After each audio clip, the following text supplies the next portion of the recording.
Where are we, Oscar? At the halls of residence of Barrockstadt University. And do we really have to stop here? The situation is incompatible with the pursuit of our journey. What are you waiting for, then? Wind them up. Find a way. There must be some sort of train-winding thing just laying around in this weirdo station. I have seen nothing that fits that description, Kate Walker. I guess we'd better find out, then. I do not like this station. The atmospheric humidity is detrimental to my sophisticated wheel workings. I will wait for you inside the train. Wimp. And to think that when I first became a lawyer, I was worried I'd get stuck behind a desk. Is something wrong, Kate Walker? Is the restaurant car service not to your liking? Would you like another pillow? Don't worry, Oscar. Everything's just hunky-dory. And you are just hunky-dory, too. Oscar, we have a serious problem. How can we carry on our journey if this train doesn't want to budge? What are our options? Every clock has its key, Kate Walker. Keep looking. Well, I hope you're right. I'm gonna go see what I can find. Oscar, there's no way you could help me find a way to wind the train back up again? Rust awaits my every movement if I leave this train, Kate Walker. And what would you do with a rusty engine driver? Not a lot, I suppose. Oscar, I think that Hans Vorarlberg once stayed in this town after he left Valladolid. Maybe this wasn't a chance stopover after all. Nothing is left to chance in a railroad network. You agree with me, then? We have no concrete proof to support your hypothesis. The train stopped because the clockwork mechanism is unwound.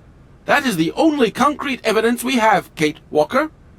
I was just hoping for a little imagination on your part, Oscar. No, Kate Walker. I am only an automaton, Kate Walker. This train might be a wonder of technology, but the engine's limited autonomy is a liability. You got to admit that. I am afraid I refuse to entertain this consideration, Kate Walker. Oscar, see you later, alligator.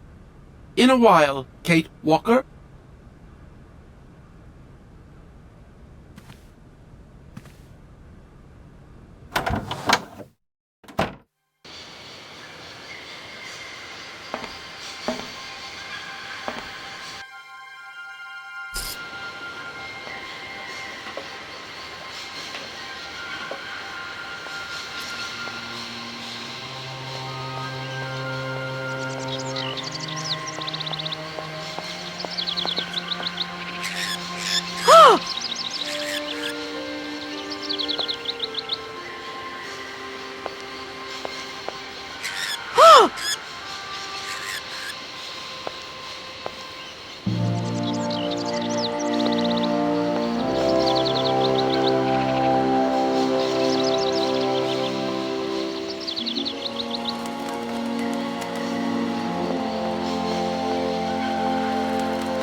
That thing looks like the winding machine I used in the Valladolid station. I've got to find a way of getting the train up here.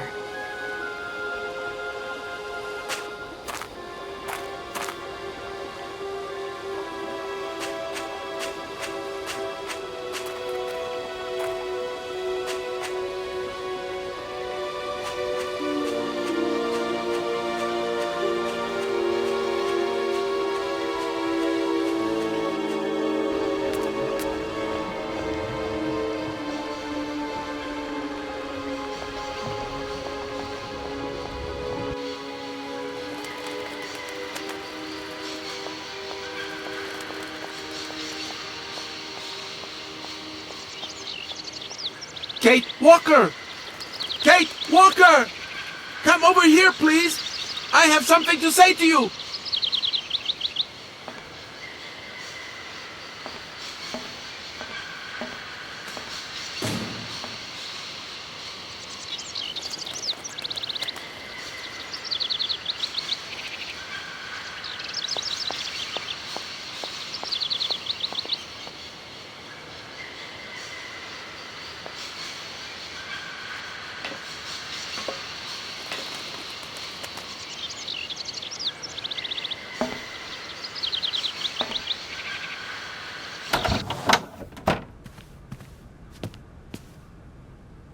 Yes, Oscar, what is it? A message has arrived for you. A message? You have been summoned to see the rectors. They are the highest authority at the university. They want to talk to you. Talk to me? Yes, to the person responsible for the train. So, I'm in charge now, sure, okay. But why would these gentlemen want to see me at all? They do not say why, just that it's very important.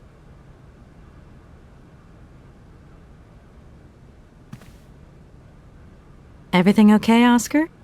Yes, Kate Walker. I am awaiting your instructions. You should take a look around the station, Oscar. It's amazing. Greenhouses that are all lit up, exotic trees, and thousands of birds of all different colors. I am obliged to avoid exposing my wheelwork to corrosive bird excreta. I shall remain inside to monitor the locomotive. Of course. Well, too bad for you. Oscar, there's no... Rust awaits my... There's a winding machine further on down there, but we're going to have to shift the train 50 yards. Impossible, Kate Walker. Train Engineer's Instruction Manual, Chapter 3, Article 2. Once the springs are slack, the train cannot move. The train cannot move by itself, Oscar. Only by itself. Hello. You arrived by train, I see. It's been a long time since I've seen a train here. Students, did you bring students with you? No, I traveled alone. Well, almost alone. I remember around the start of fall, trains would bring kids from all around the world here to study zoology and botany, paleontology, and all that stuff. This was a great university. And it isn't still great today, then? Today? Well,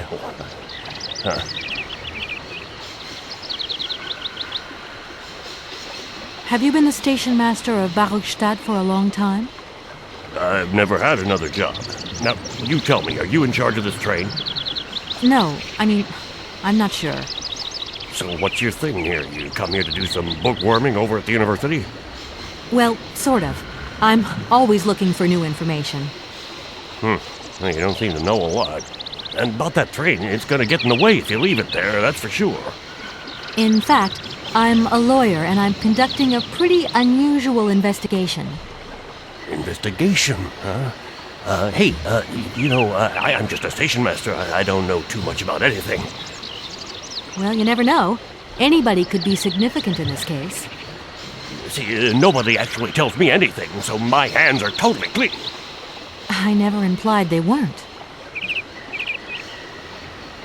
You don't know where I might find equipment to wind up my train springs, do you? Not in this station, that's for sure. And I would know. You might want to try near the wall. So, thinking of staying for long, miss? No. I don't know, actually. 1 or 2 days tops. You see, I've got to wind my train back up so that I can continue my journey. It's just, if you stay here too long, I might get in trouble. The train should stop, then leave again. That's the rule. Besides, your machine's disturbing the birds. Maybe you could take me up to this wall? If there were 2 of us, we could find what I need to wind up my train even quicker. Miss, forgive me, I gotta stick by the rules. You know, I have to man the station. I don't want to get into trouble with my superiors at the university. You understand? I feel like I've lost my way a little here. I could really do with your help. Hey, anything I can do, miss, you just let me know. The name Hans Vorarlberg doesn't mean anything to you by chance, does it? Oh, do you really think I'd remember one little name from the thousands that pass through this station? I'm sorry to junk up your station like this, but the spring mechanism on my train needs winding. A spring-operated locomotive? There's a thing. Yeah, and an impractical thing, too. Yeah, I always dreamed of taking a train, but now I'm over the hill. And someone has to take care of the birds, after all. All these birds in a station. It's amazing. This is no ordinary station, miss. Oh, no. These birds are part of the prestigious University of Barrockstadt ornithological collection.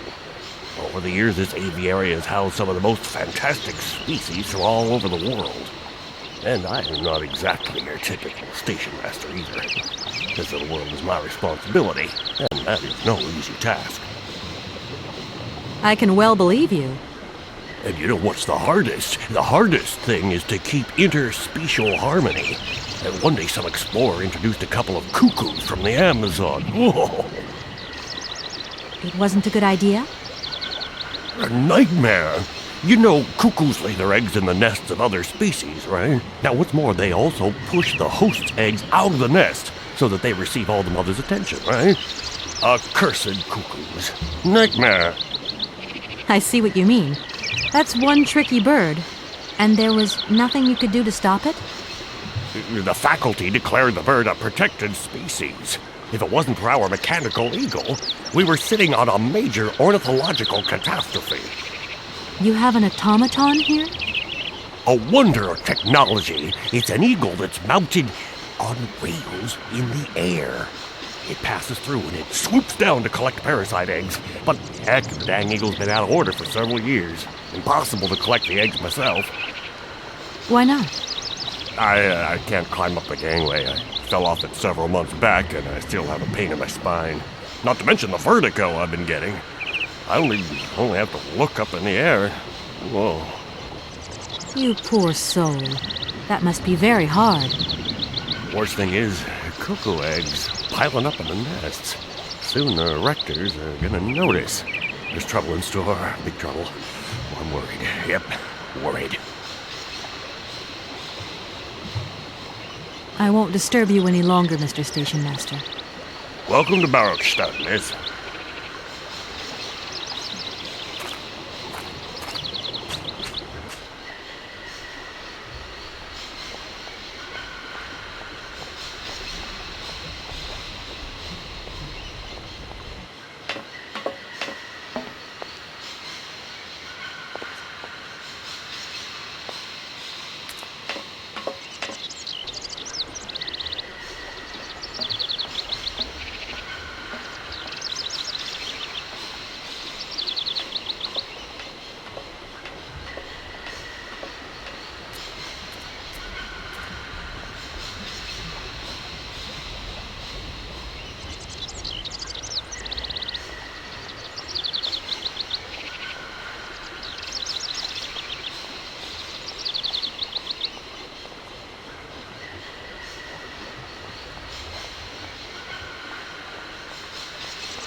Hey there! On the boat! Guten Tag, schöne Mademoiselle. My husband say, "Hello, young lady. You want to talk to us?" My name is Kate Walker, and I'm a lawyer. I'm in charge of this train. This situation is really very new to me. Lawyer, good job. Earn lot of money. A lot? A lot? No, I wouldn't go that far. But I can't really complain, I guess. There's worse. Lawyer always ask a lot of money. Can we change the subject, please? I really don't want to go down this road. Are you from Barrockstadt? Niet. So you're like me. Birds just passing through. I'm stuck here because of my train. Kleine Puskereisen mit uns, no? What did he say? Train kaput. No luck for you. I have a little problem with my train. It's kind of broken. I've absolutely got to get it out of the station. Do you think you could tow it over to the wall with your barge? Lock closed. Barge blocked. But if the locks were open, would it be okay to tow my train then? Porke no? More money for that werk. Da is possible. My husband say we help you if you give money. Right. And how much do you want? Cinquante. He want $150. $150? I don't have that much. No money, no barge. Let me offer you $75. Nay, $125. Out of the question. $100 and not a dime more. Correct. You have barge for $100. Great. Now, don't move. I'll be back as quick as possible with the money. You must really get to see the countryside. Do you know New York at all? We no understand. I'm looking for a funny little man who is supposed to live in Syberia. Can you imagine that? Syberia. I expect you've already been there. Sie vragen komme to Syberia. Syberia? No. Too cold. Barge no break ice. I hope my train isn't too big for your barge. Tis okay. Motorboat erste Klasse. My husband say correct. Powerful motor. I mean, we're not exactly very far from the winding machine, are we? It's dumb, isn't it, all this effort to go a few yards? Put train in barge? Nay, not possible. Have you gone down to take a look around the station yet? It's amazing. You know, it's full of exotic birds. Mee to Moigier? Ja. Ja, met plezier. We no leave boat. Husband is land sick. It's not very polite of you to take advantage of my predicament. We could have done favors for each other, for free, out of solidarity. Father, Allah speak not full. Money, ja, moig full. Excuse me? My husband say need money for leave. $100 not lot for fancy lady like you. How would you know, a fancy lady like me, really? I'll leave you to it. I won't disturb you again. До свидания.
Hello.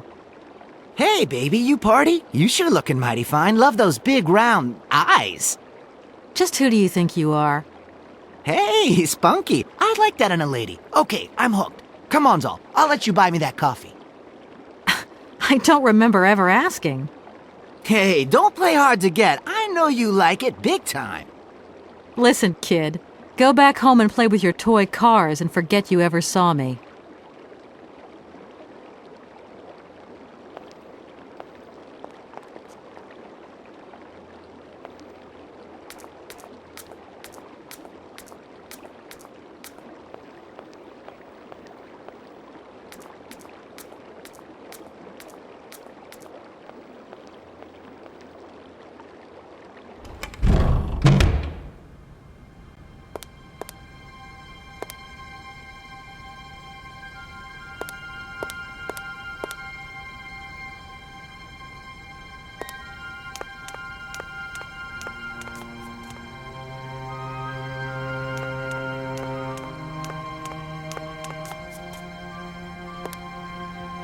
Excuse me. Sir, please, just a moment. Yes, what is it? I'm not deaf, you know. I am sorry to disturb you in your work, sir, but... This young Mammothus primigenius is barely 40,000 years old. Fantastic, wouldn't you say, miss? Yes. Probably. What do you mean, probably? I don't know. You don't know? Oh, you don't know, I see. What can I do for you, my dear child? To tell you the truth, I don't know very much about mammoths, and I'm not here as a student. In fact, I'm a lawyer. It's all right. Nobody is perfect. All the same, the study of the Pleistocene period is fascinating. I'm sure it is, but I'm sorry to say my current mission is totally monopolizing my time. Another time, maybe. Ah, that's what they all say. But anyway, let me present myself. I am Cornelius Ponce, Emeritus Professor and Lecturer at the University of Barrockstadt. I'm proud to say that I'm head of the Department of Paleozoology at our university. Kate Walker. Pleased to meet you.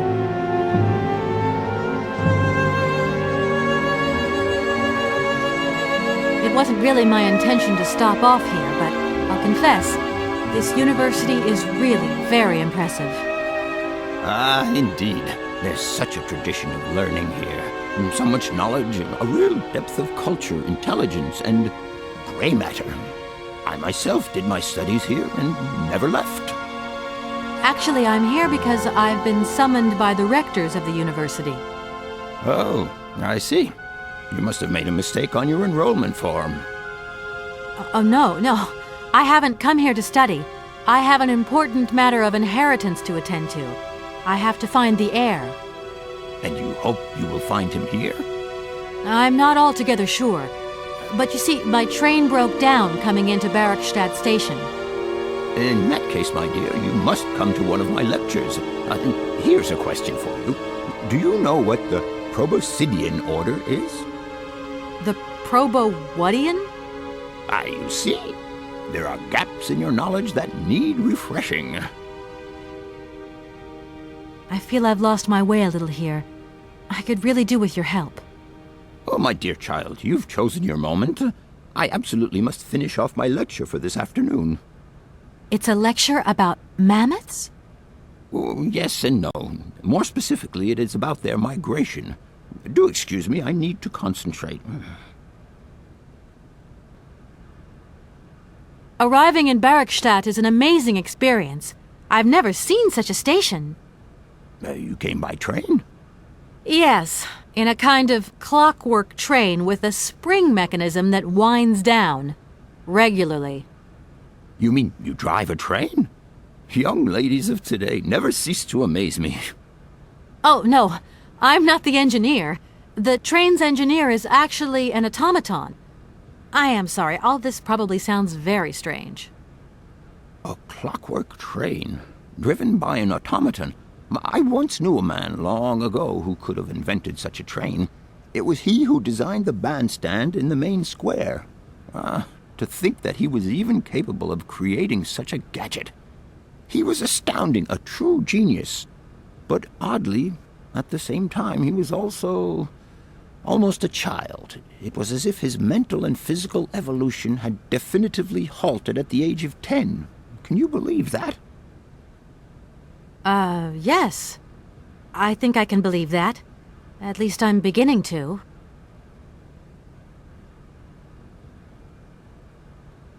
To tell you the truth, I'm looking for Mr. Hans Vorarlberg. He's the sole heir of a very unusual factory.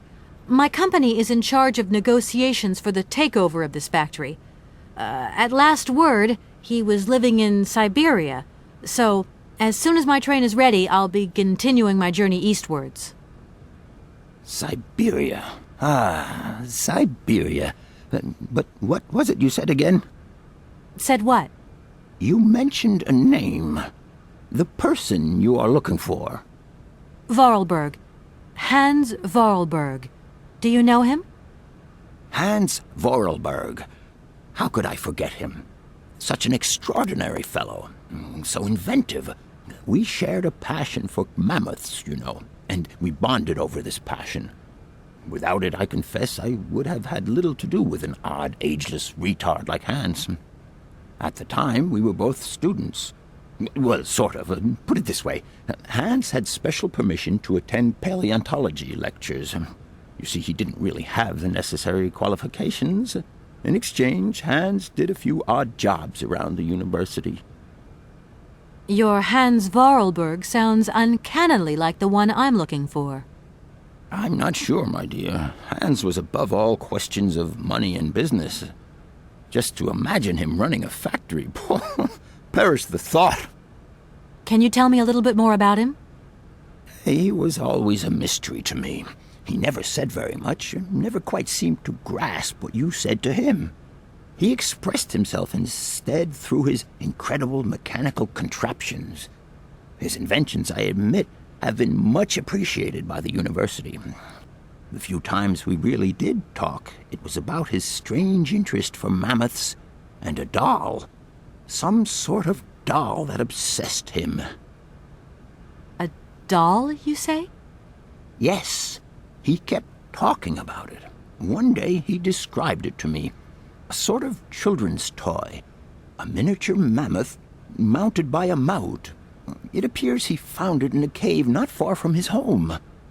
The event all sounds very dramatic. His account was slightly confused, but it awoke a great interest in me. What do you mean? To my knowledge, there was only one tribe who made figurines featuring a maut, and that tribe is the Yukols. They live in the farthest reaches of Syberia, and for them, the dolls constituted a sacred object, illustrating one of their central legends. How such a doll made the journey from the frozen Siberian north to a cave in the French Alps is a mystery to me. Even today, it is beyond my comprehension. Have you considered that Hans Vorarlberg was maybe making it up? You said yourself he didn't seem to have all his mental facilities intact. No, that's impossible. Hans couldn't invent a story like that. The doll is a sacred part of the Syberia legend. He described it to me in exact detail. Syberia itself is a chimera that paleontologists of the world are very fond of pursuing.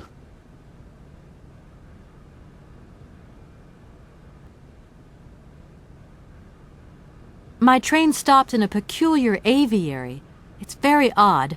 A lot of bird species seem to seek harbor there. Ornithology is far from being my favorite subject, but I must concede that the station is the pride of the university. It was initially intended for teaching purposes, but then birds started arriving from all around the world. It seems that there are still rare species breeding there and flourishing. Are there? Can you give me an example?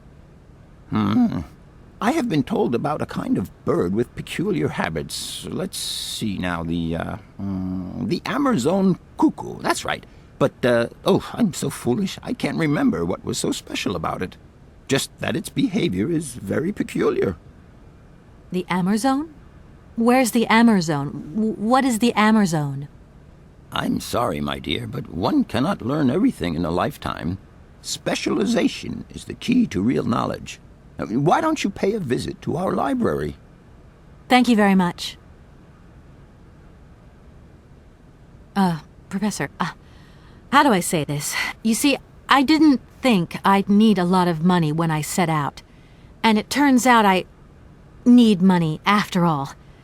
It's a delicate matter, I know, but I was wondering if you could help me out. My dear, it would be a pleasure, but you see, I barely have enough myself to cover my meager expenditure on what I'm paid by the university. Sorry, I didn't mean to offend or... However, if we look at the example of Hans, it is true that our university always rewards people who perform some service for it. This is our dear rector's jurisdiction, however. I'll leave you in peace. I hope I haven't disturbed you too much. Sorry? No, not at all, my dear child.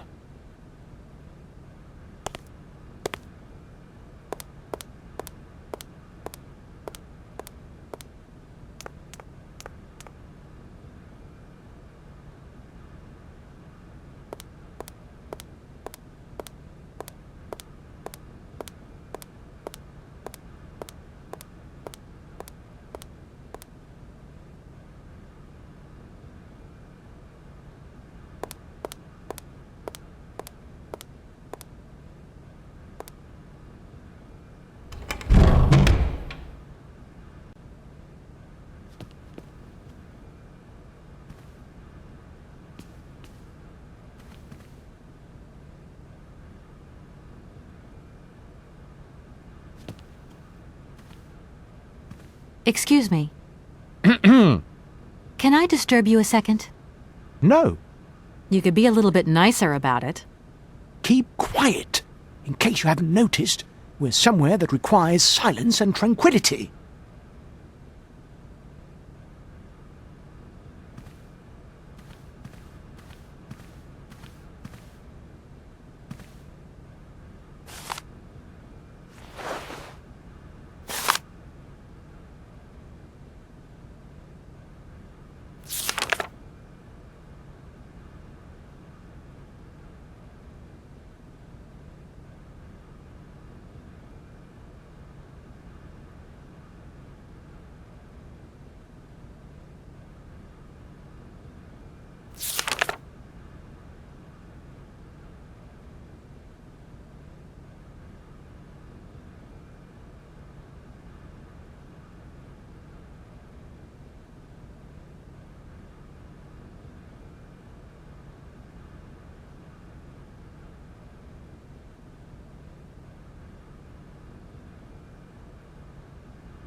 Good day to you, gentlemen. Tell me, young lady, to what do we owe this pleasure? Please do be brief. We do not have very much time on our hands. As rectors of this university, we have serious matters to attend to, and our time is precious. I have heard you wish to meet the owner of the train that is currently in your station. May I know the reason for your summons? We are surprised that your train has not yet left, miss. The situation is most regrettable. The rules do clearly state that trains are meant to come and go and not remain stationary at a platform. Trains should first stop, then subsequently leave. That is the rule. We agree then, dear colleagues, that what we're dealing with is deviant behavior. This matter really is cause for concern. It's a clockwork train, you see? So it needs winding up again. Unfortunately, there is no equipment in the station to do this. A clockwork train? That's strange. How very quaint. You mean it's some sort of mechanical toy? You are causing a hindrance to us, miss. I am very hopeful that I will find what I need along the wall. The wall? Miss, that really is not a suitable place for you to go. Especially for a young lady. You see, miss, we freely admit that every day we praise the existence of that particular edifice. We owe the integrity of our dear university and the fine education it provides to the wall. It protects us from harm and invasion from the unknown. May God protect us from what is beyond those ramparts, miss. Please believe me. I don't have any choice. I must continue my journey. Such a decision is a correct one since it's in line with regulations. Thus, your train will indeed be able to leave. And consequently cease to obstruct our station. I haven't introduced myself. My name is Kate Walker. Walker, haven't we already had a Miss Walker?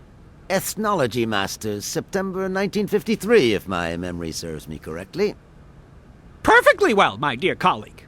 But if I may be so bold, it was a Mr. Walker and not a Miss. It was Bill Walker, sat this June 68 exams. The impudent fool turned up for the oral assessment in jeans, flouting strict internal regulations which explicitly state the required uniform for the occasion. Pure incitement. It was scandalous. Sadly, we have seen worse since. Young people lack all respect of traditional values. Tradition, young lady. One must always uphold tradition.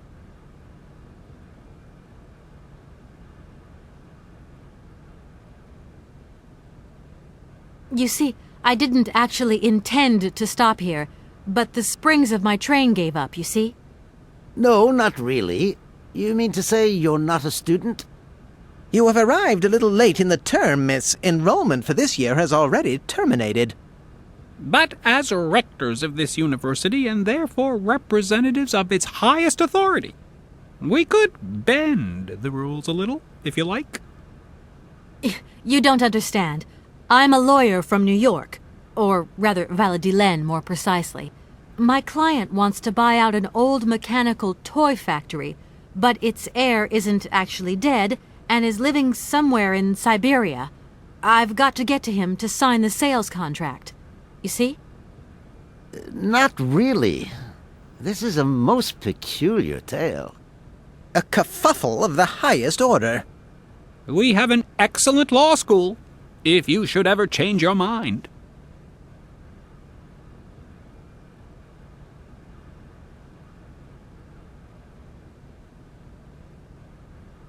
Can you possibly help me out here?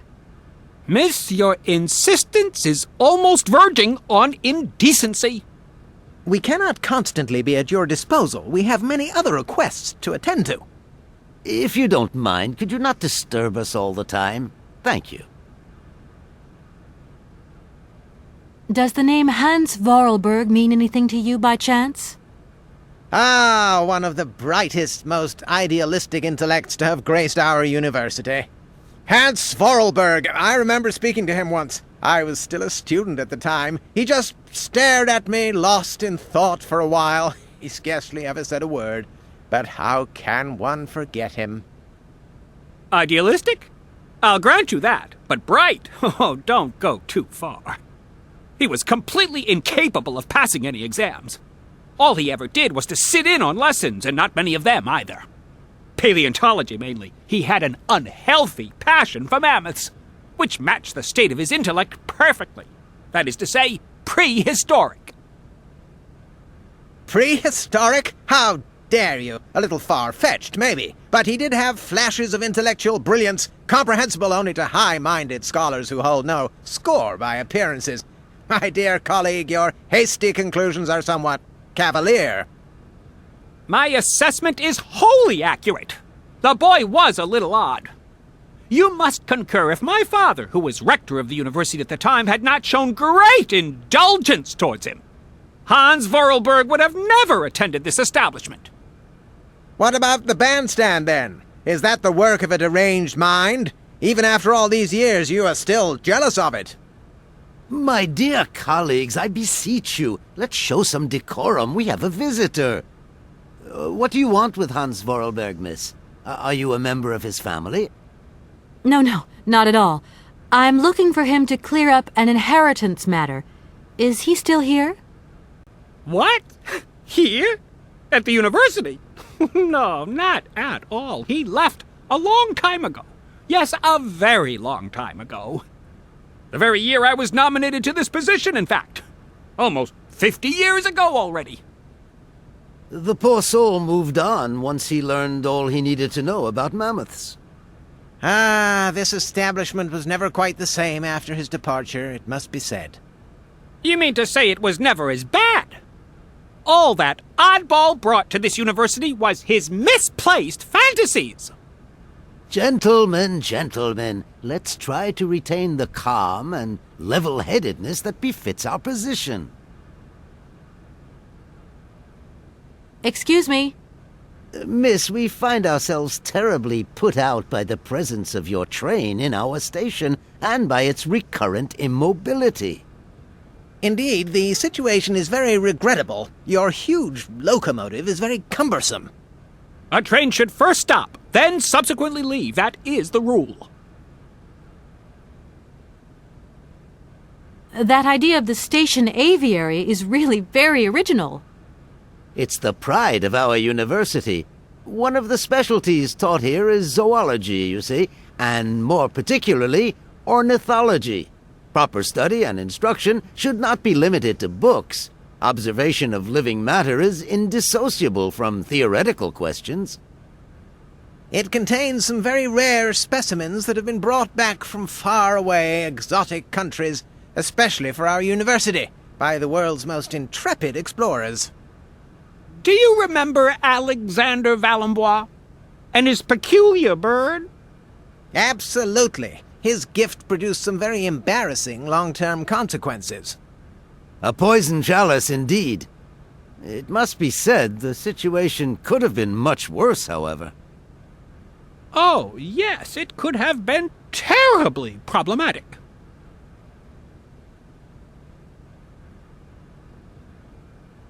You wouldn't know if there is any Forest Sauvignon here in Barrockstadt, would you? Absolutely. When he says absolutely, he means, of course, absolutely none. What we mean, of course, is that we are absolutely positive there is no Forest Sauvignon here in Barrockstadt. Really? Are you sure? Because I read in a book that Barrockstadt possesses a number of plants. I wouldn't mind getting a hold of some if possible. Out of the question, miss. The assistant rector means to say that our priority is for you to remove your train from our station. Your research will have to wait until your next stop. Yes, that's right. Your train must leave the station immediately, so please refrain from wasting our time in needless visitations. Don't forget the regulations, miss. Don't forget them. Trains should first stop, then subsequently leave. And quickly! Some sailors have agreed to tow the train, but I don't have enough money to pay them. I was wondering if you could help me out. For a while.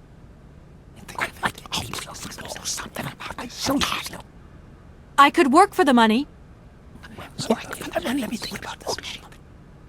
Please wait, miss. We have certain confibulations to attend to.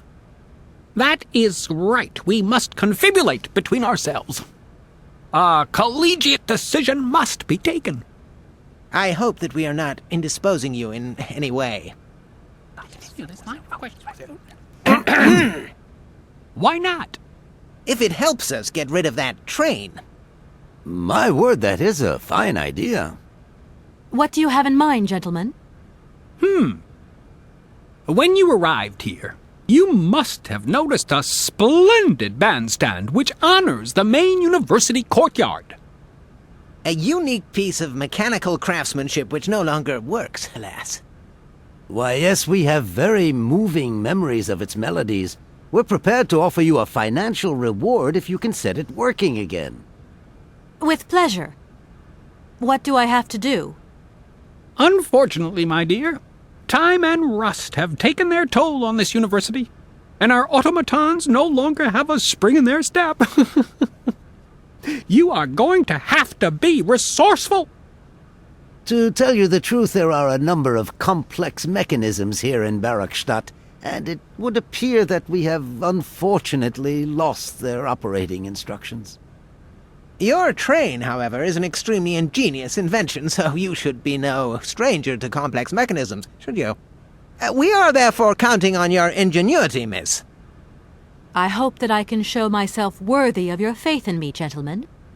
Well, my dear colleagues, one more university matter nicely tied up.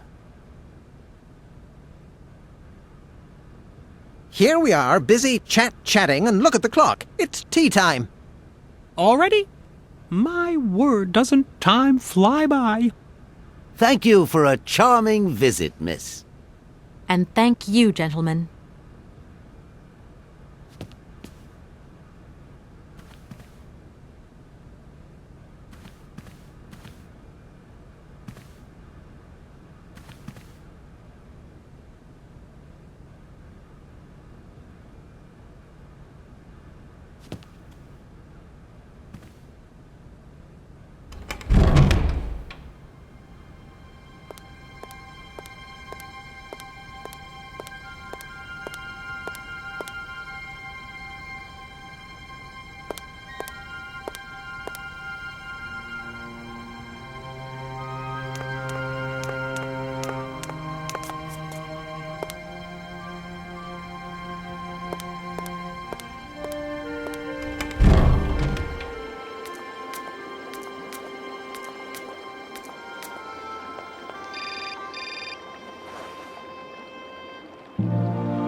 Hello? So, you got him then, this air? Ah, it's you, Mr. Marson. Good day, and how are you, sir? I'll feel a whole lot better when this whole business is over and the sales contract is signed. Where the hell are you? I'm in Barrockstadt. Bollocks, what? What in God's name are you doing there? It's a magnificent university town. It would appear Hans Vorarlberg once passed by here several years ago.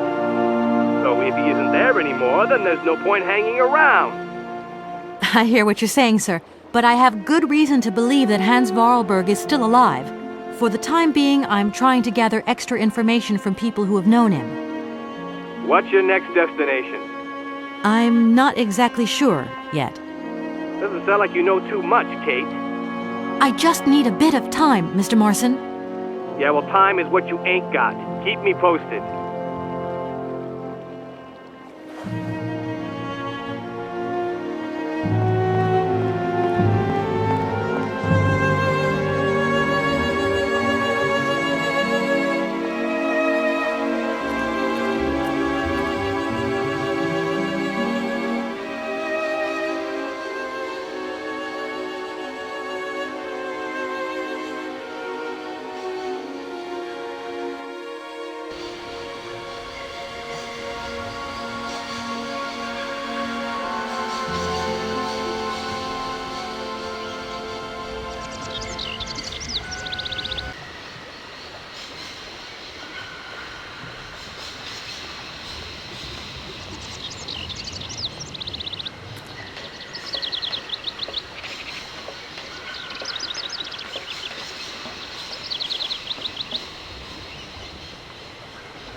I'm sorry to disturb you.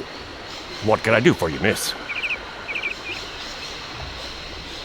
Where might I find some Forest Sauvignon plants, please? No place around here, that's for sure. I don't know what you're talking about. That stuff's from the Amazon. You know, for someone who knows nothing about the plant, you seem pretty well informed about which mysterious faraway country it comes from. Oh, Amazon, Peru, Papua New Guinea, it's all the same to me. Gotta go. Gotta work. Wait, don't go. You know what? I don't think he was being totally straight with me.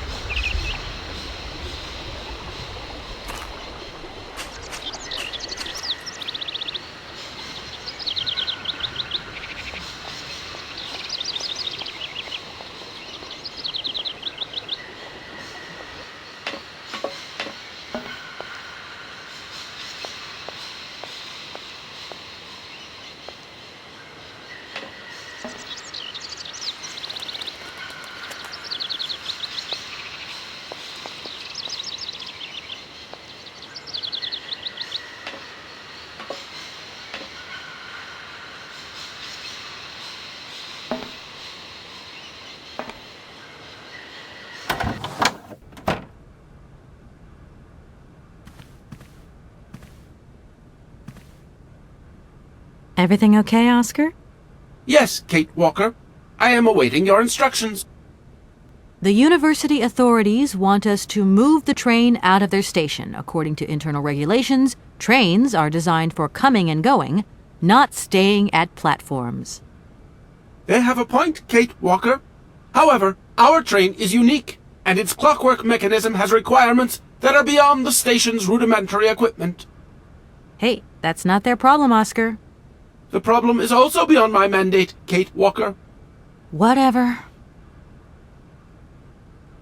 You don't know where I might find any Amazon Forest Sauvignon, do you?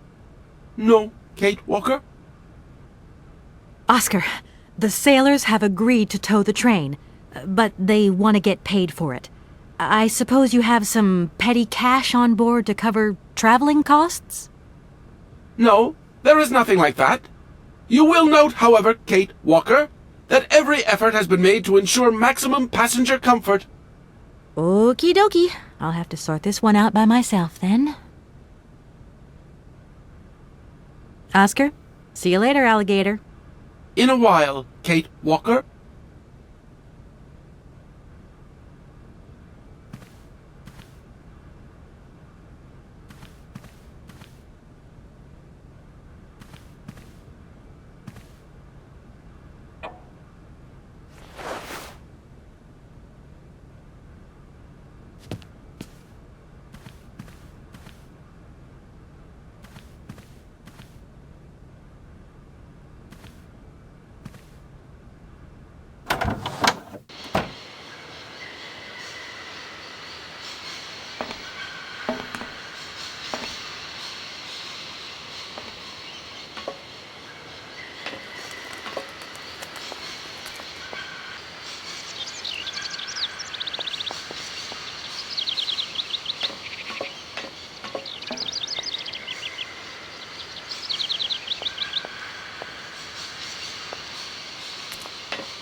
Excuse me, station master, but I need you again.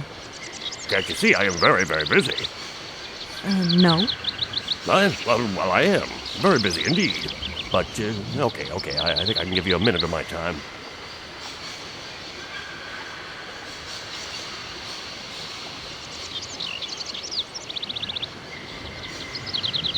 The sailors on the barge reckon they could help me tow my train out of here, but they're asking for money. You couldn't possibly help me out with a few dollars, could you? I would be very grateful. Miss, really, I'm surprised at you. Asking for money from a total stranger. Oh. Right. I need cash. I need it to get my train out of your station, because my train is getting in your way, disturbing your birds, and upsetting your bosses.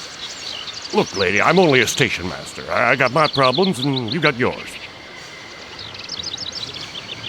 I'm looking for a kind of little juicy berry. You don't know where I could find some? Look, lady, the station doesn't have any Sauvignon berries, not even Forest Sauvignon. Funny you should mention it. That's exactly what I was looking for. Forest Sauvignon.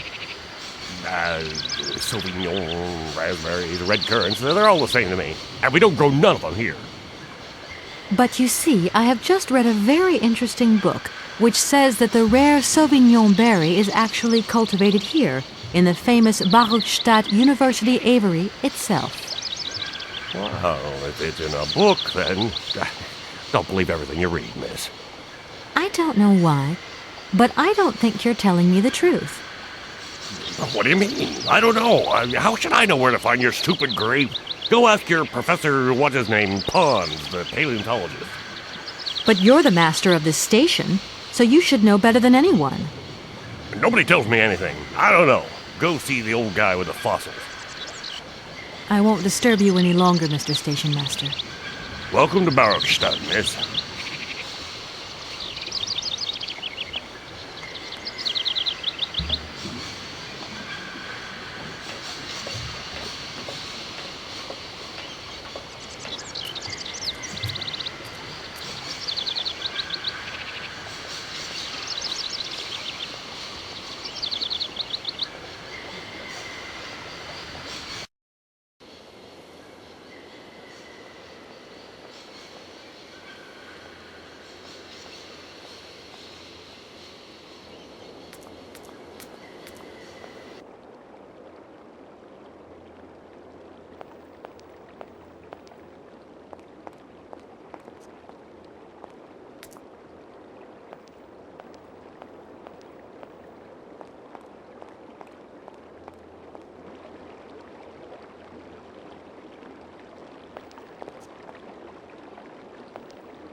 Do excuse me, Professor.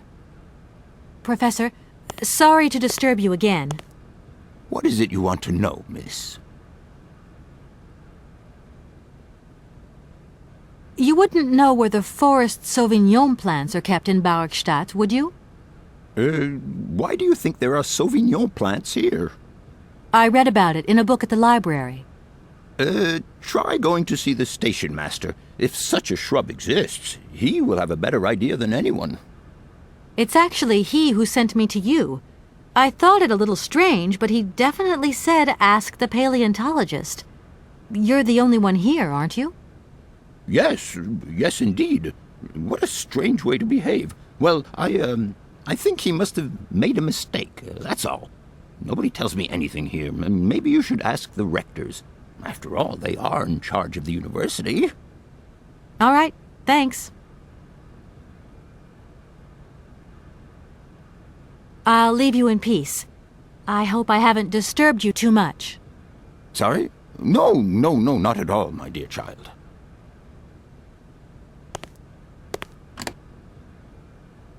Do excuse me, Professor. Professor, sorry to disturb you again. Professor, I have brought you something that should be of interest to you. Look. What have you got there, then? Let's see. An effigy of a mammoth. But this is Hans' doll, is it not? Yes, of course it is. How on earth did you... Oh, my God. It's in my hands. It exists. It really exists. Please do excuse me. I'm deeply, deeply moved. You see? Your Hans and my Vorarlberg heir are one and the same. This is incredible. After all these years, how can I ever thank you, my dear? Oh, I must waste no time. I'm off to my laboratory. I must study this carefully. May I borrow your treasure a moment? Well, actually, Don't worry, miss. I will take the greatest care of it. But I need to study it. You see, it has such importance to me that this very afternoon I shall deliver an impromptu lecture to my students about this very object. If you are interested in Hans Vorarlberg, then it is essential that you attend. do you think so? Obviously. Give me your telephone number and I will call you the moment my lecture begins. I will return you your doll at the end. You have my word.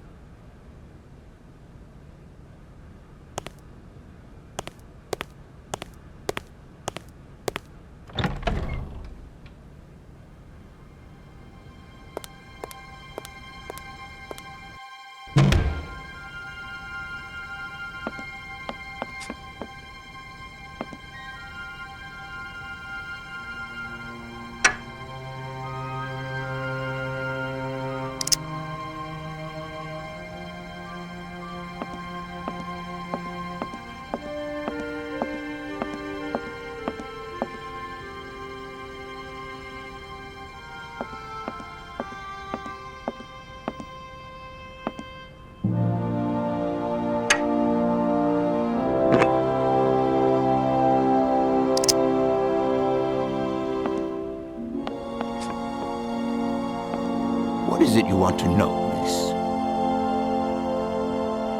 I would have loved to study at a university like this. No age is too old to start learning, my dear. Maybe, but you know, the eternal student and all. You prefer being an eternal lawyer? I have more important things to deal with. Live problems, not things that died millions of years ago. Everyone has their own priorities, my child. You told me earlier about a lecture on some ancient Siberian tribe called the Ooks or something? The Yukals, my dear. Careful not to confuse them with the Ukistran people of Central Asia. Do excuse me. I wanted to know if your lecture is going to start soon. Your eagerness to learn delights me, my dear. But I haven't finished studying this marvelous mammoth effigy yet. Don't worry, I will call you. And see you later. What would you say about seeing Hans Vorarlberg again? After all, you could come with me and help me find him. Young lady, you are very kind. I'm far too old for such escapades.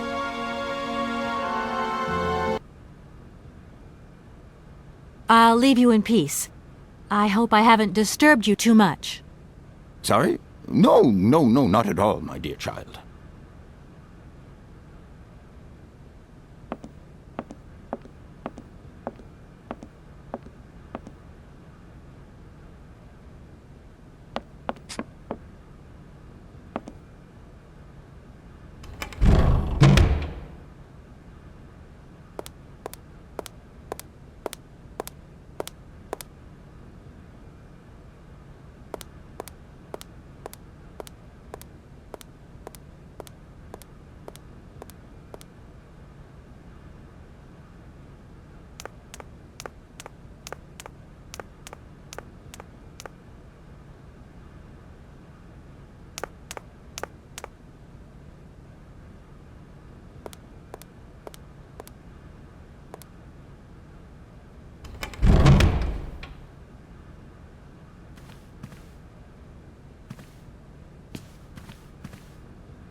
Gentlemen, forgive me for disturbing you again, but I have a little problem.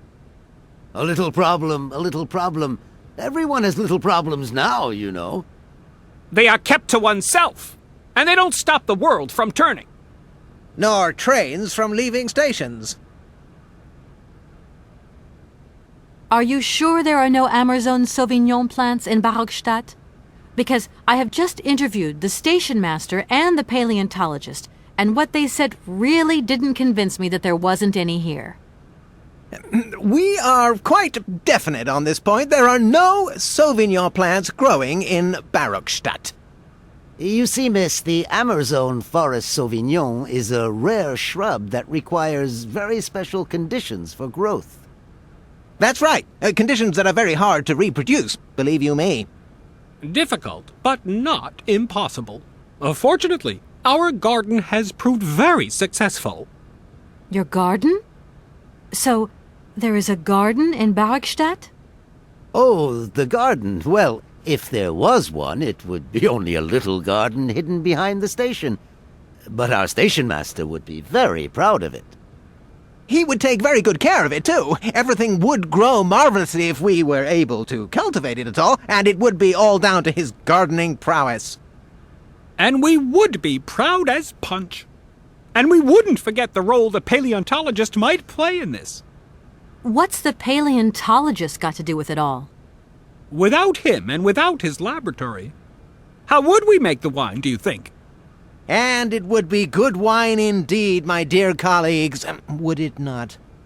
Oh, yes, a delightful balm to soothe away our long hours of toil and our heavy responsibilities. We would wait impatiently every year for the arrival of the year's produce. So, if I have understood you correctly, there are indeed Sauvignon plants in Barrockstadt. They are cultivated in a garden behind the station, then turned into wine by the paleontologist's loving care, and finally, the pleasure of tasting is yours. If I'm not very much mistaken, gentlemen, you have a minor racket operating here. Miss, you do go jumping to some hasty conclusions. We never said that. That's not what we said at all. We were talking in the conditional, with ifs and woulds. So, what would happen if I had such a hunch? You would have to keep it to yourself, of course. Yes, if you would be so kind as to keep it a secret. It would only be a small local concern, producing barely a few bottles every year. That's right. Nothing so grandiose as a business. Otherwise, we'd be liable to be fined. So, we can't count on your discretion, can't we?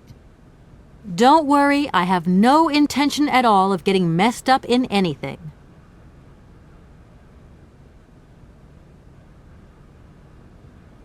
If I were to need Sauvignon grapes, I could presumably find them in the garden, couldn't I? If Sauvignon were to be found here, it would doubtless be situated in the said location. But the station master would have to let you in. He would be the only one with the key. Yes, if that indeed was the case, that would be the correct procedure. Here we are, busy chatting, and look at the clock. It's tea time. Already? My word, doesn't time fly by? Thank you for a charming visit, miss. And thank you, gentlemen.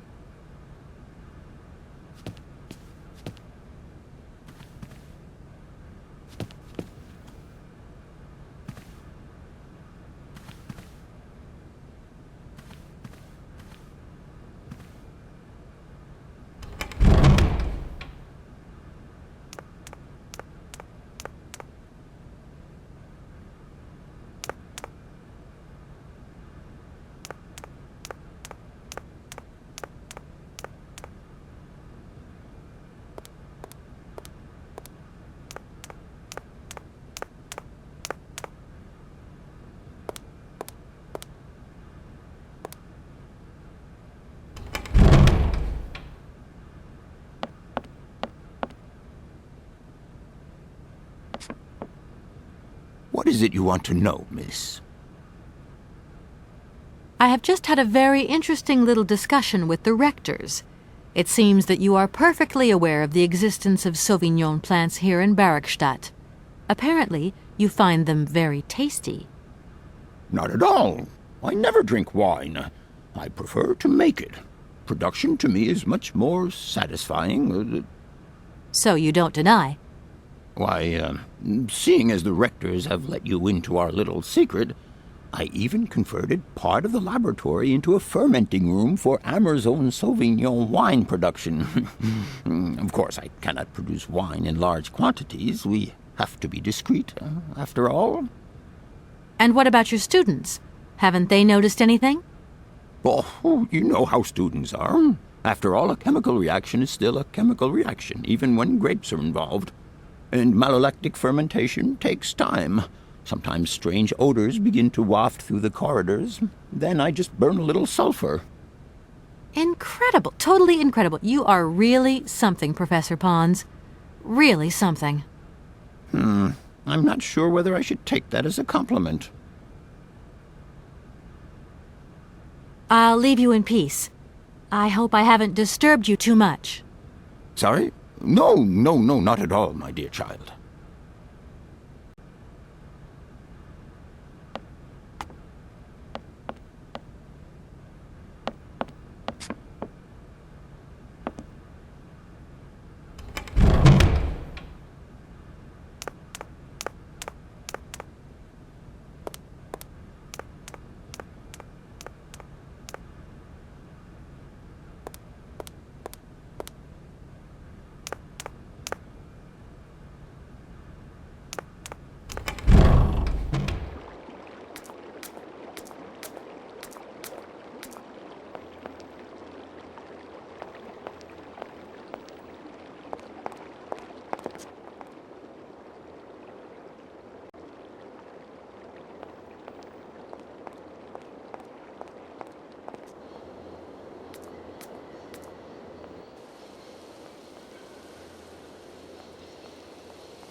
Excuse me, Station Master, but I need you again. Can't you see I am very, very busy? No. Well, I am. Very busy indeed. But, okay, I think I can give you a minute of my time.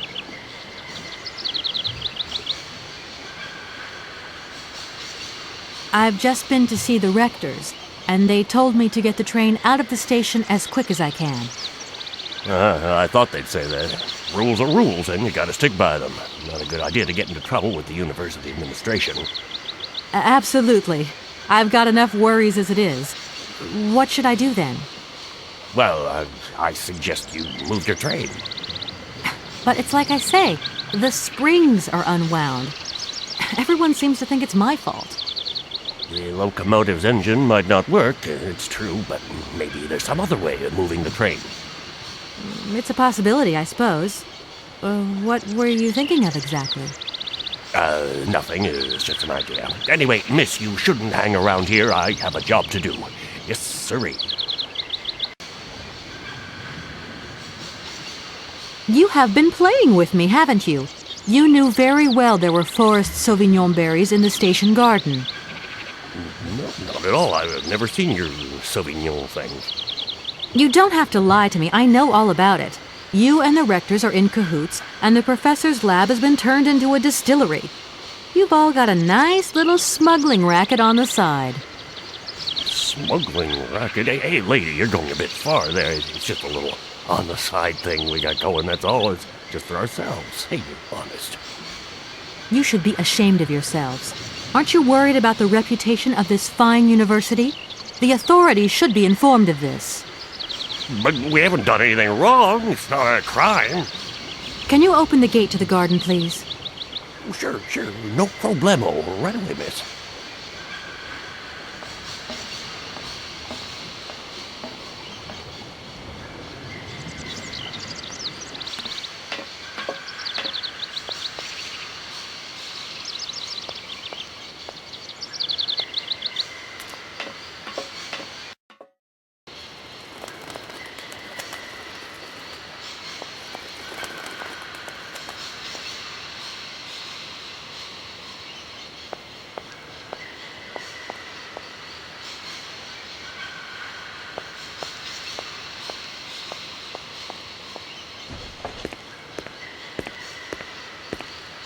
There you are. Please feel free to visit the garden at your leisure. And there was just one thing. I'm not a liar. Not really. Just mum's the word. There is the reputation in the university to think about, and I have superiors, and I have to do what I can. I understand. Don't you worry. Oh, thank you, miss.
Impossible to reach it.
Gentlemen, forgive me for disturbing you again, but I have a little problem. A little problem, a little problem. Everyone has little problems now, you know. They are kept to oneself, and they don't stop the world from turning. Nor trains from leaving stations. Gentlemen, I have managed to repair your university bandstand. The bandstand is playing again. This is marvelous news. We are really very grateful indeed. Yes, very grateful indeed. We will look back on your visit with much fondness in our hearts. And now let us in turn honor our word. How much is it you need, miss? $100, if it's not too much to ask. Something like starting. We agree to grant you the aforementioned sum, miss. You may now leave with your train.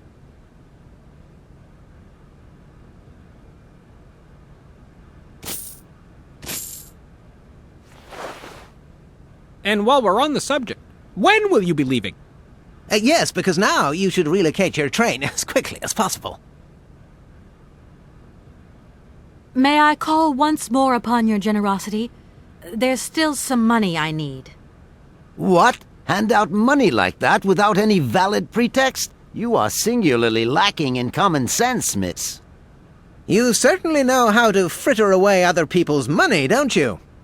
Your behavior is becoming quite unbecoming. But isn't there some other service I can perform for you? There's nothing we can do for you, young lady. We have no other chores that need doing. We have to watch our university's expenditure. Its resources are not bottomless, you know. And our philanthropy, too, has its limits. My word! Thank you for a charming visit, miss. And thank you, gentlemen.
Hey there!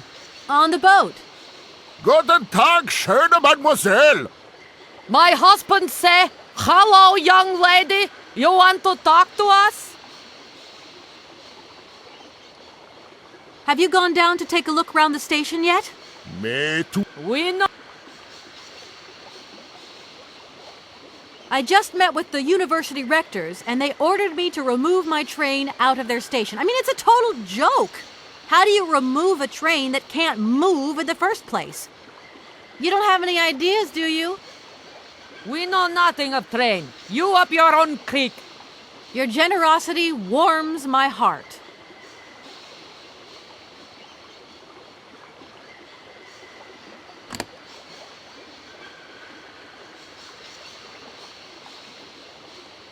There you go. Here's your money. I've checked it. It's all there.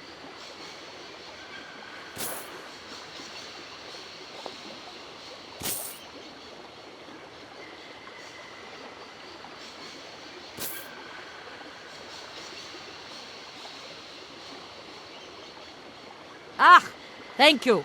Not difficult get dollar, see? You are a real businesswoman.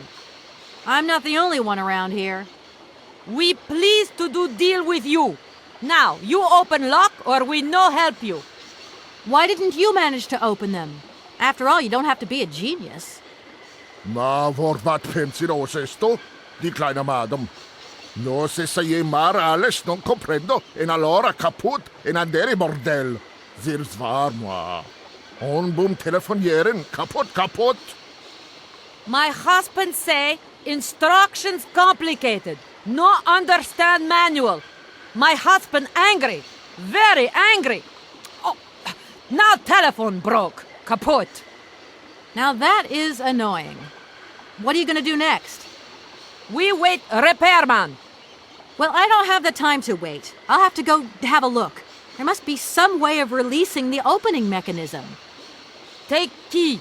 Sailor always need key for lock.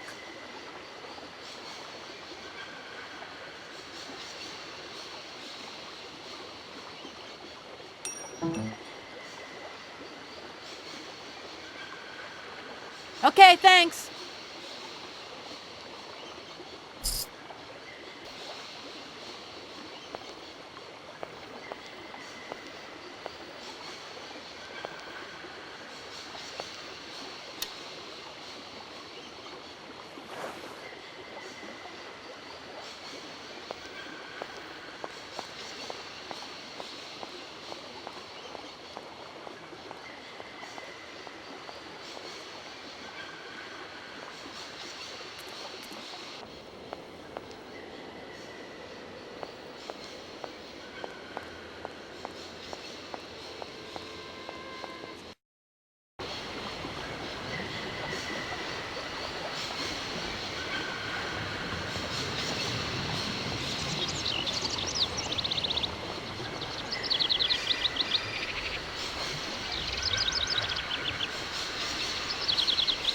Hello? Kay, how's my little baby girl? I was thinking about you only yesterday because I saw this fantastic fur coat. You are wrapping up warm, aren't you? I mean, people in foreign countries never know how to dress properly for the weather.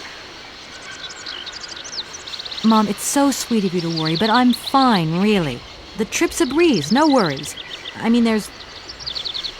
Well, when are you coming back? Frank is dying to meet you. Frank? Oh, yeah, your singer. You two seeing each other then? Oh, you'll never guess the surprise he gave me yesterday. No, I suppose I won't. Frank invited me to a big charity show organized by, someone or another. Anyway, they got him singing a couple of old numbers from his repertoire, and in the end, he asked me to go up on stage with him. Can you imagine me, your mother, on stage in front of thousands of people? Wow, I would have loved to have been there. Not too emotional, I hope. Oh, too emotional by far, especially as I hadn't even been to the hairdresser. Well, I didn't even have the proper dress on. But Frank promised me he'd see to that next time. Oh, he's such a cutie, and he's got the sweetest little... I'm sure he has, Mom. It would be so good if you could join us one day. Let's see, when is his next gala? I'm so forgetful these days. I swear I'd lose my head if it weren't in the clouds. You just watch out, my girl. Them years will catch up with you much quicker than you think. I'll look out for them, Ma. Nice to hear your voice. Lots of love. Well, to you too, my little munchkin.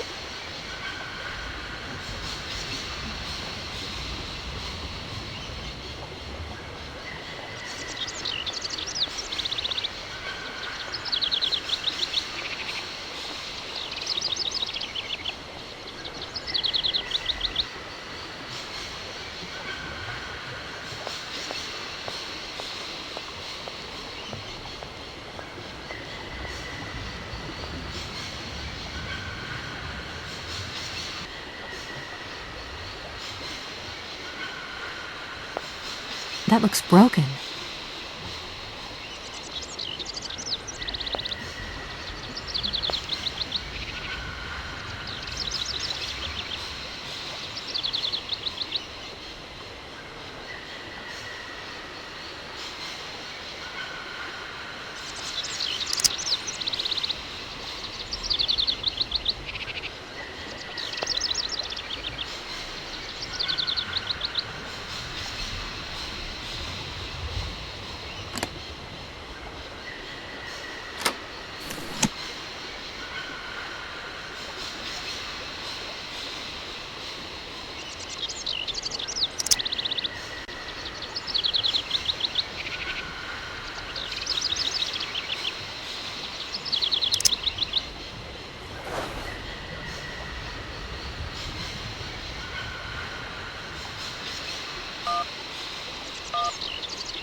Welcome to the East Lock Control Center.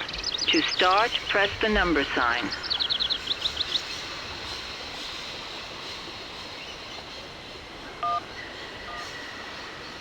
If you are using the Haltenberg lock, press 1. If you are using the Morloff lock, press 2. If you are using the Koningpass lock, press 3. If you are using the Barrockstadt lock, press 4. To return to the last command, press the number sign.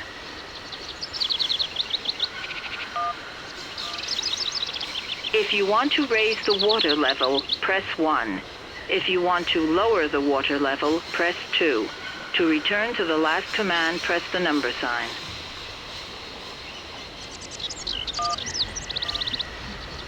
You want to raise the water level in the Barrockstadt lock? To confirm your choice, press star. To return to the previous command, press the number sign.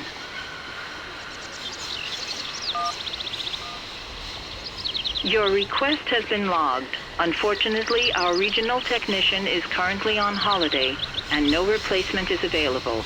We will reply to your request within 48 hours. In case of an emergency, please operate the lock system manually. We apologize for delays to our service.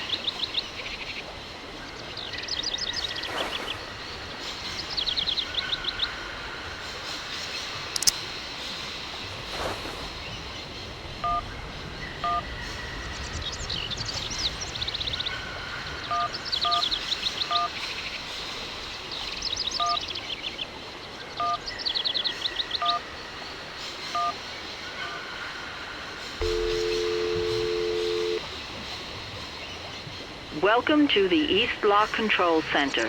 To start, press the number sign.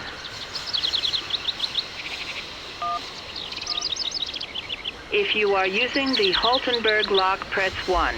If you are using the Morloff lock, press 2. If you are using the Koningpass lock, press 3. If you are using the Barrockstadt lock, press 4. To return to the last command, press the number sign.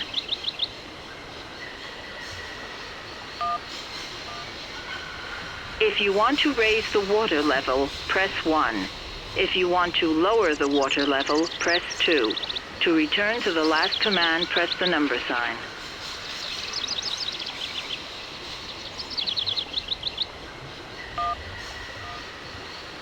You want to lower the water level in the Barrockstadt lock? To confirm your choice, press star. To return to the previous command, press the number sign.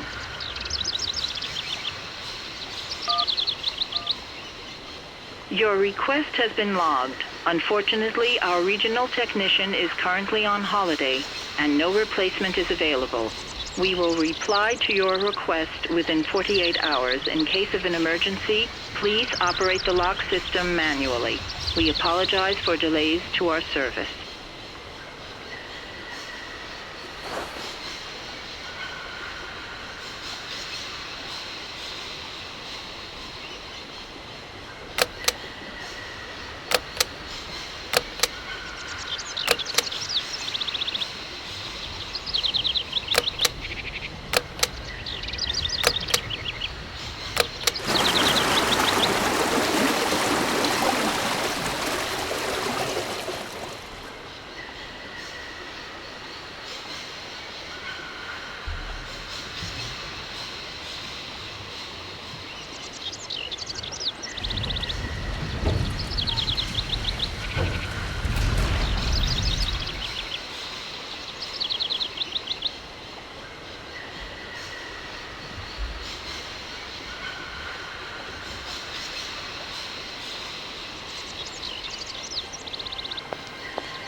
on the boat. Guten Tag, schöne Mademoiselle. My husband say, hello, young lady. You want to talk to us?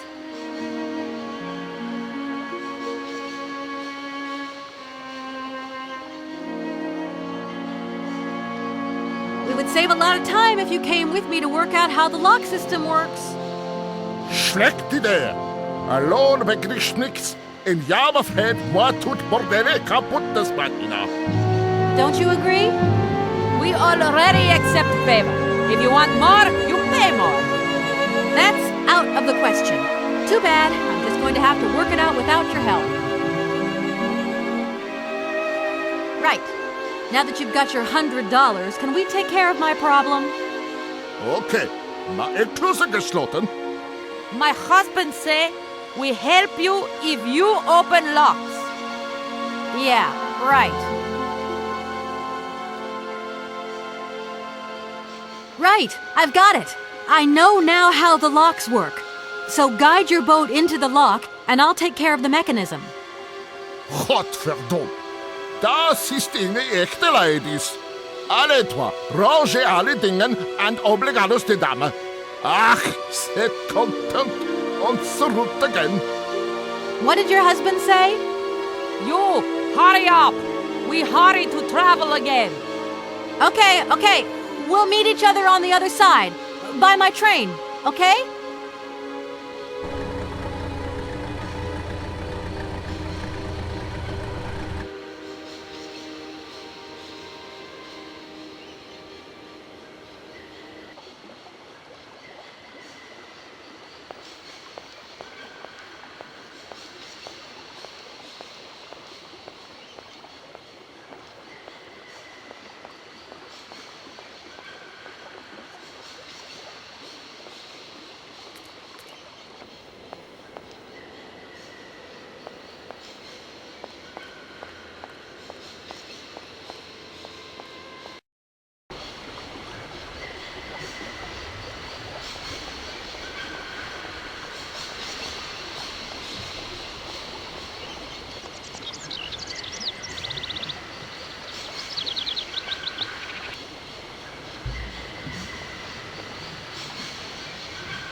Hey there!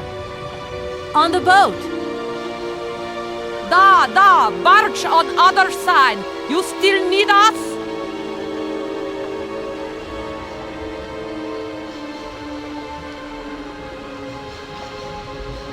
It must be really neat to travel by river. Oh, slechte boot. Eine vergete das Grund. Für mich, loco ist fantastica. Eine kleine Rot mit Ustet, okay. You guide. Excuse me? My husband say he like his barge and he not like your train. Too noisy. If you want to travel in Tin Can, you stay in Tin Can. Sure. There. Your barge is over the locks now. It's up to you to keep your part of the bargain. Yes, beloved Frau. Attache loco. My husband say, return to train, attach chain, then barge will pull. Okay. I'll get moving. What do we do now to tie my train to the barge? Mademoiselle Tak, loco coco mitchen. What did your husband say? You attach chain to train and chain pull train with barge. Hop, catch it up.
Hello, Kate Walker here.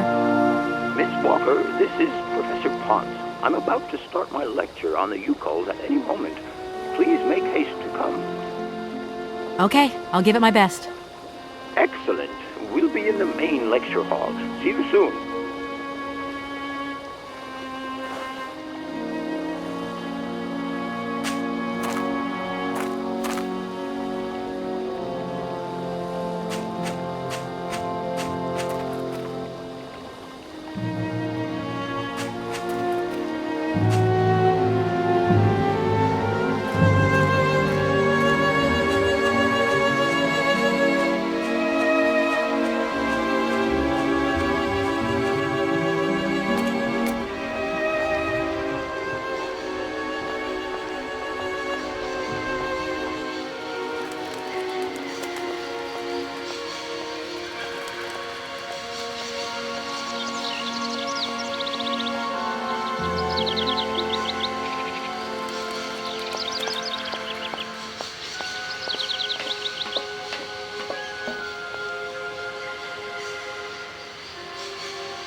Gentlemen, I'm awfully bothered to have to disturb you again.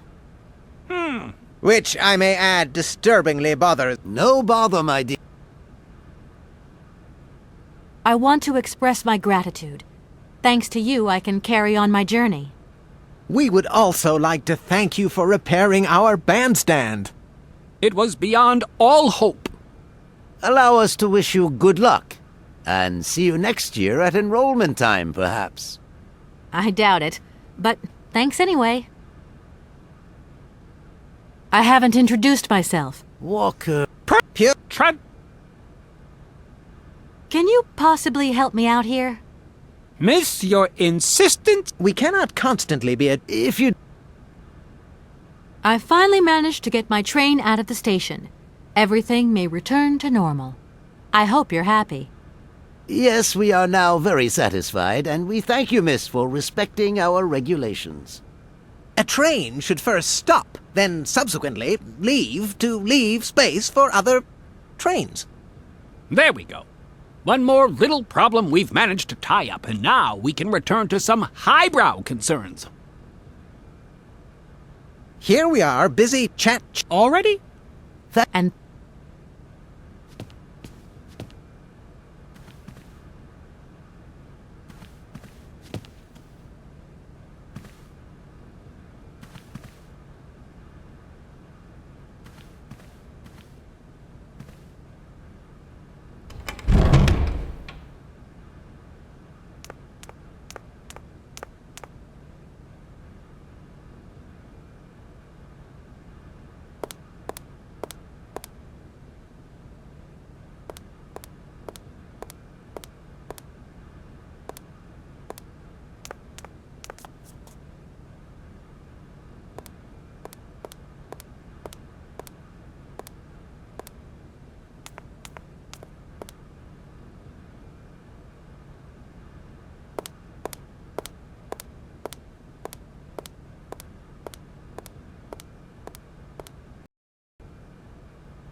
Ah, there you are, Miss Walker. Good, good.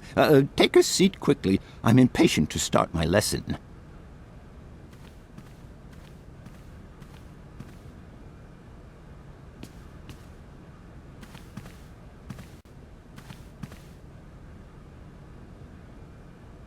My young friends, a very exciting discovery, unimaginable up until only a few hours ago, has come into my hands and has finally allowed me to complete my study on the mysterious Yukol people.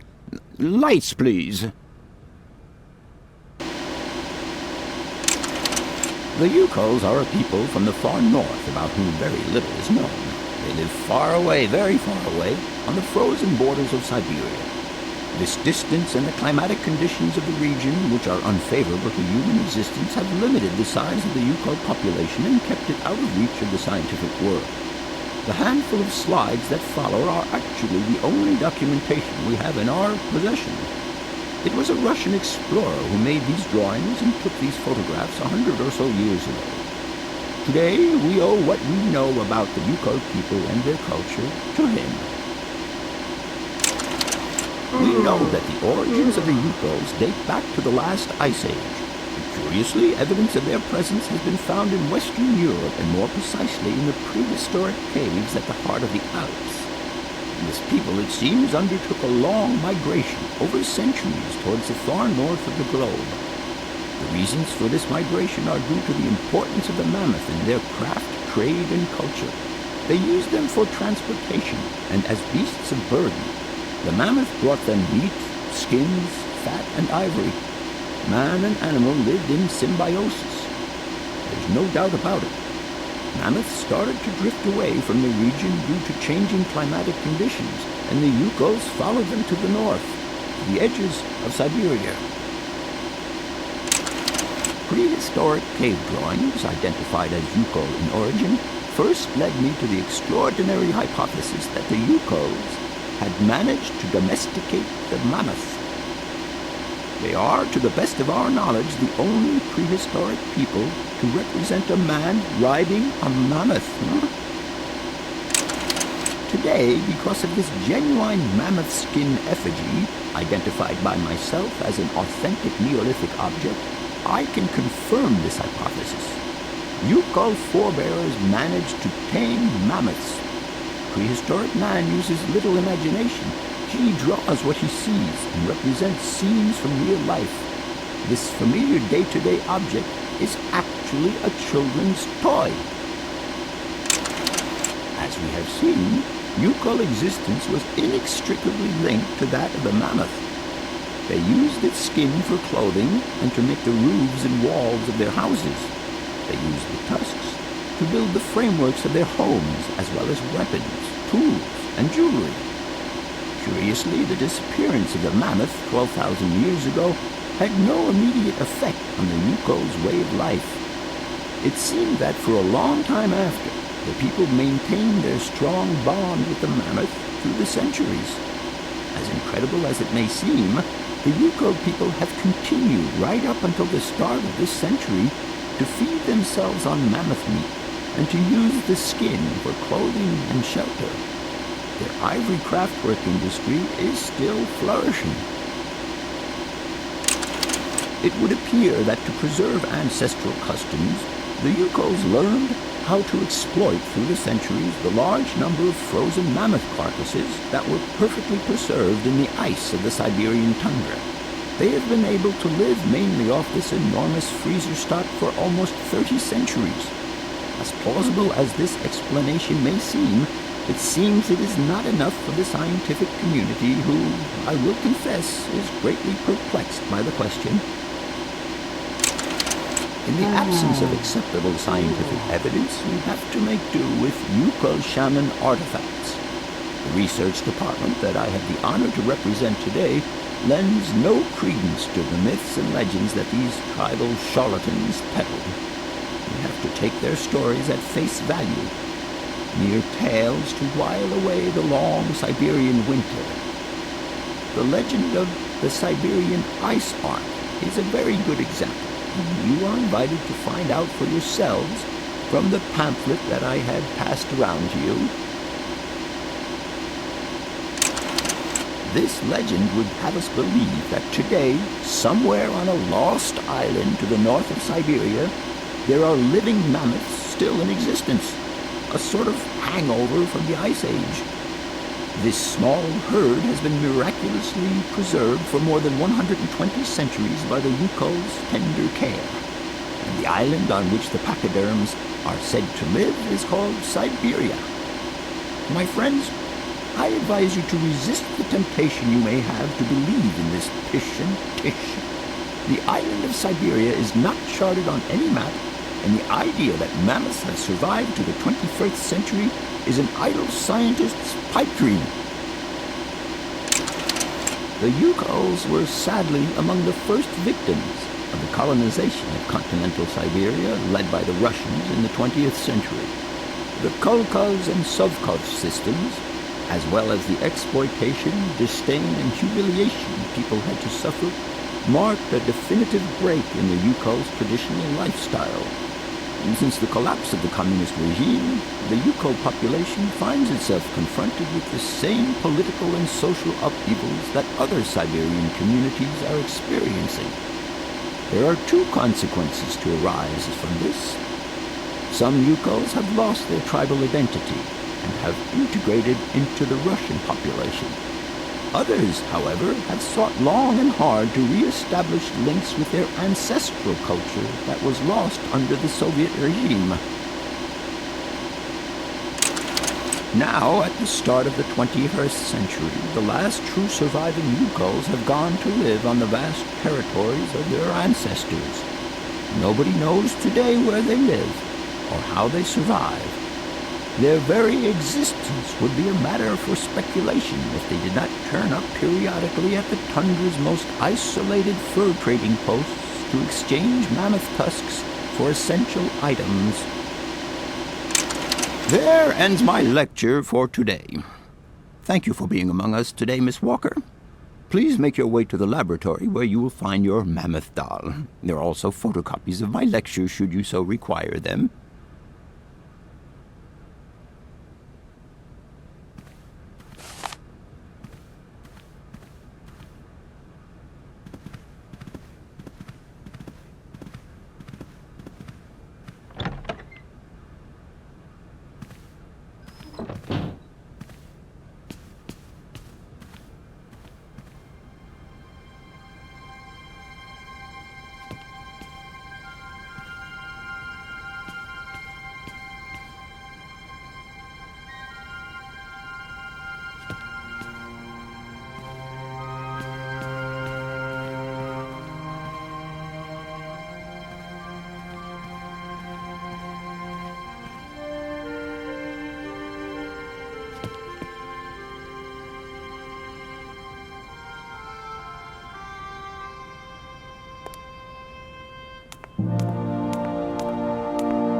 Professor, it's me.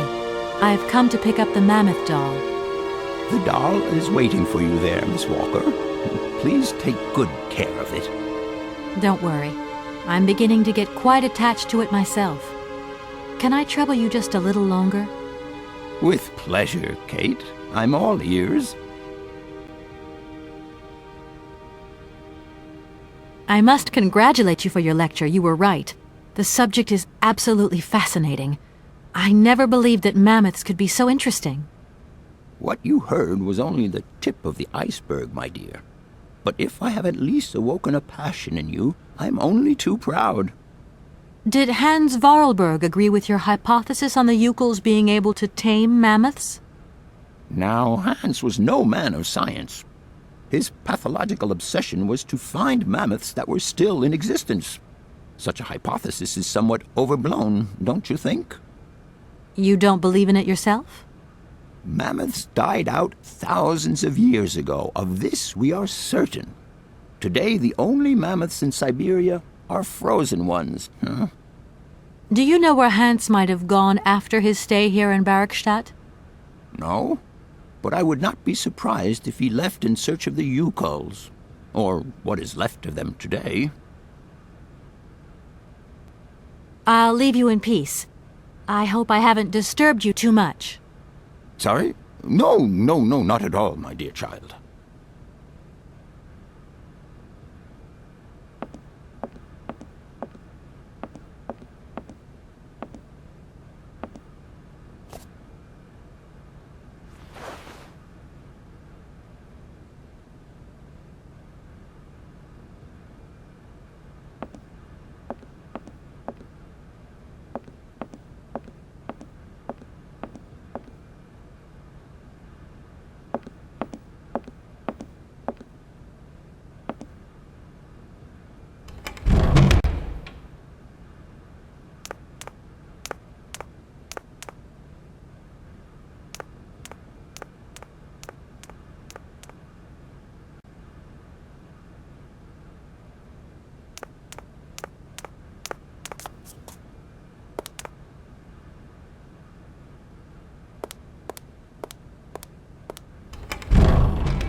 Everything okay? Yes, Kate Walker. I am waiting to continue our journey. Oscar, get ready. I'm going to start winding up the clockwork engine. Good, Kate Walker. Then we can carry on our journey. An engineer prides himself On punctuality. I know, Oscar, I know. You know, I think I would have liked being a student at this university. Everything's just so different here. Yorkshire does feel like another planet. the planet New York. Is that our next stop? Not exactly, Oscar. But I don't think you'd like it there. It doesn't run like clockwork.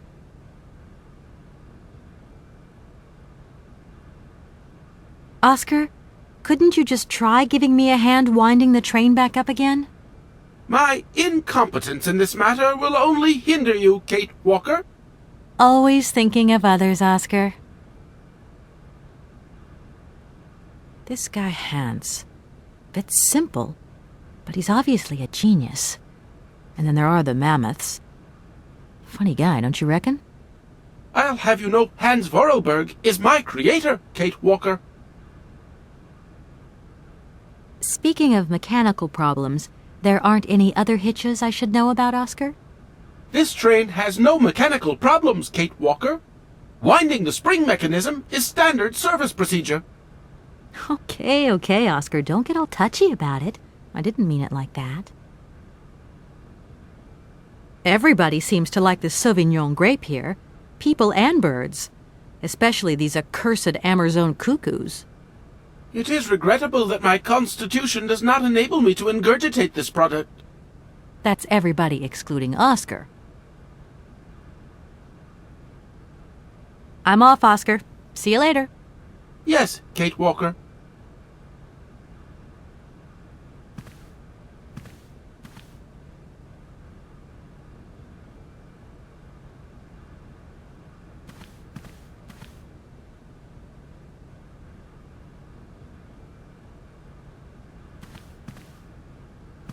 These shelves look as if they're made for...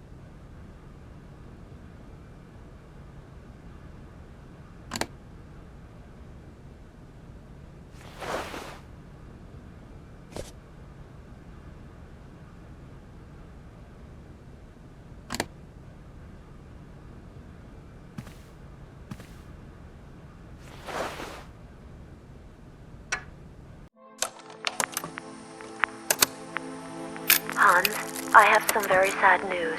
Our father is dead. He passed away peacefully last Sunday in his sleep. I feel so lonely now. Father had been but a shadow of himself since your departure. I had to take care of everything for him. Housework, factory paperwork, the workforce, clients, everything. And now, today, well, I really don't know who or what I'm fighting for. Times are so hard, and this terrible war is destroying everything. Nobody cares for our automatons anymore. I just think about you returning. And when you do return, I will have turned this factory into a palace worthy of your genius. Please take care of yourself. I love you so much, Anna.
Hello?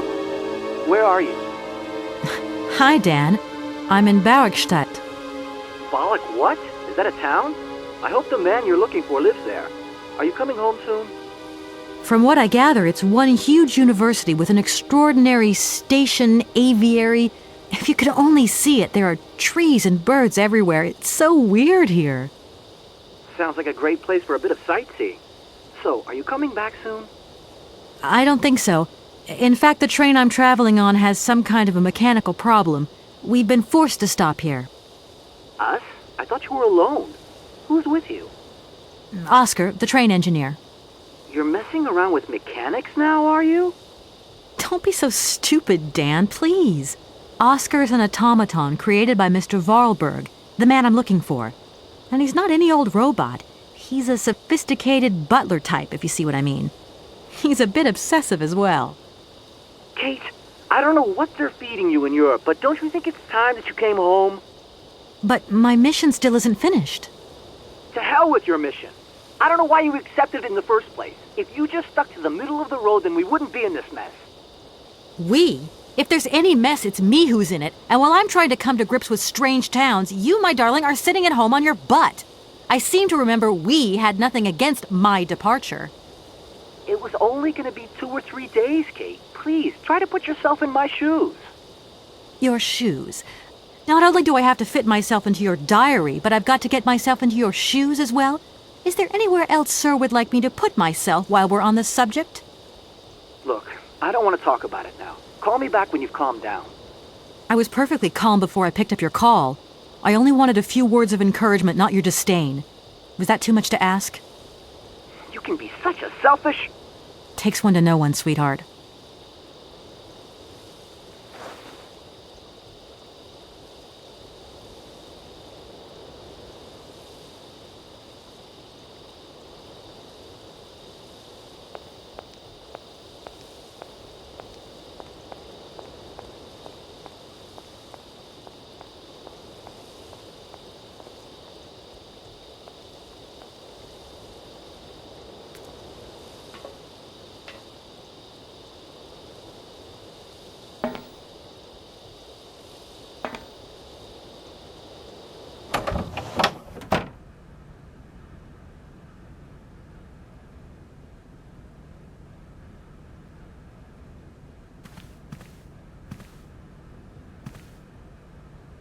Everything okay?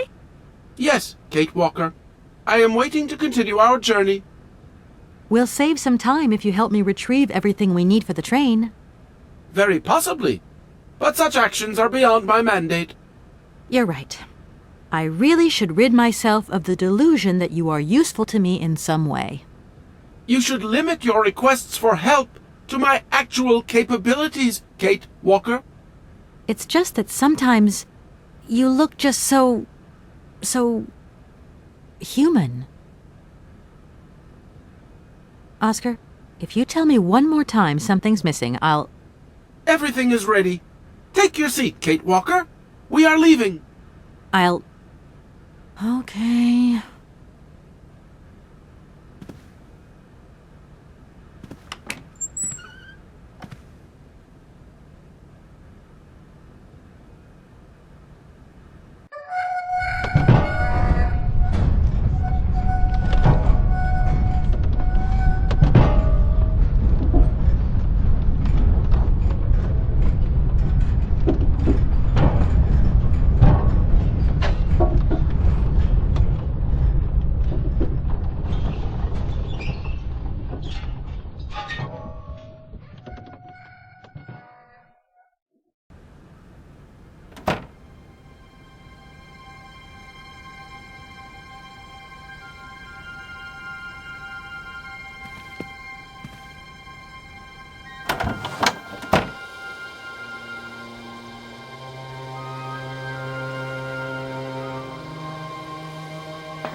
I wonder how that works.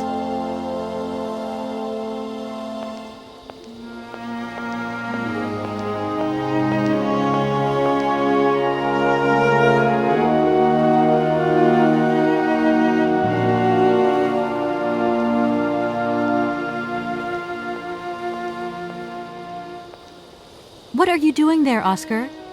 It is imperative that we comply with railroad and customs regulations, Kate Walker.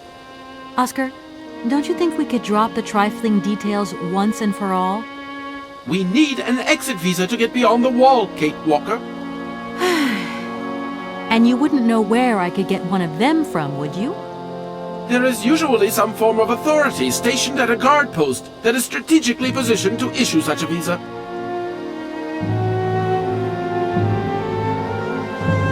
Do you realize, my good man, that as a lawyer charged with an important matter of inheritance, I could sue you for obstructing justice? Kate Walker, we still need an exit visa in any case. Oscar, don't you think we've wasted enough time already? You neglected to find the clockwork winding mechanism for the train with sufficient haste, Kate Walker. What nerve! And you refused to lend a helping hand. Help that could have been invaluable to me. I agree, Kate Walker. If you weren't so obsessed by procedure, we wouldn't have had a hitch. I am not entirely convinced, Kate Walker. Oscar, please, let's get in the train and leave, can we? Yes, Kate Walker. Give me the visa. I don't suppose you can help me get this visa, then? Your non-supposition is correct, Kate Walker. You do realize, don't you, Oscar, that by preventing me from continuing this journey, you are also depriving yourself of the opportunity to meet your creator, Hans Vorarlberg. Procedure requires an exit visa, Kate Walker. God, I think I'm going crazy. That is not a requirement, Kate Walker. Only an exit visa is necessary. Oscar, the automaton that drives this train will be really impatient to leave soon because he's totally obsessed about punctuality. Yes, Kate Walker. And it's weird, because sometimes, when he drops all that stuff about procedure, he can be so charming and attentive. Please refrain from attributing human emotions to me, Kate Walker.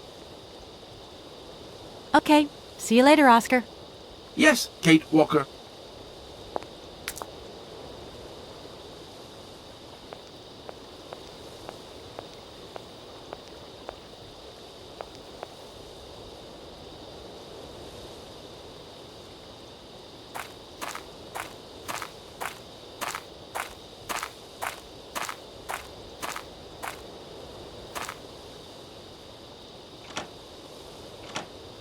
No point. It's locked.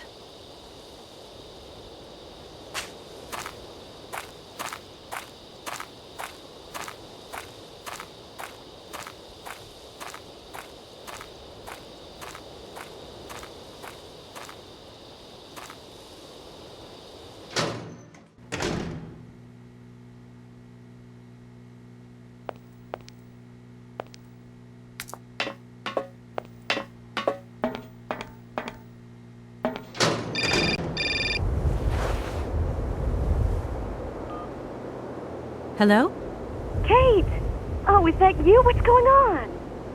Well, I finally got the mechanical train wound, and I hope it's going to take me to Hans Vorarlberg. I had to sort things out with a couple of weirdo sailors, and they probably ripped me off. But now I'm blocked behind this massive wall. You should see it. It's huge. I'm not talking about that. I want to know what's going on with Dan. What do you mean? I bumped into him at Maggie's stew, and he said you'd argued. That's a bit over the top. Things got a bit heated the last time we called, that's all. No need to go overboard. I don't mean to be Miss Melodramatic, but he didn't seem in such great shape. He had his down-in-the-dumps head on. Like Dan has a down-in-the-dumps head.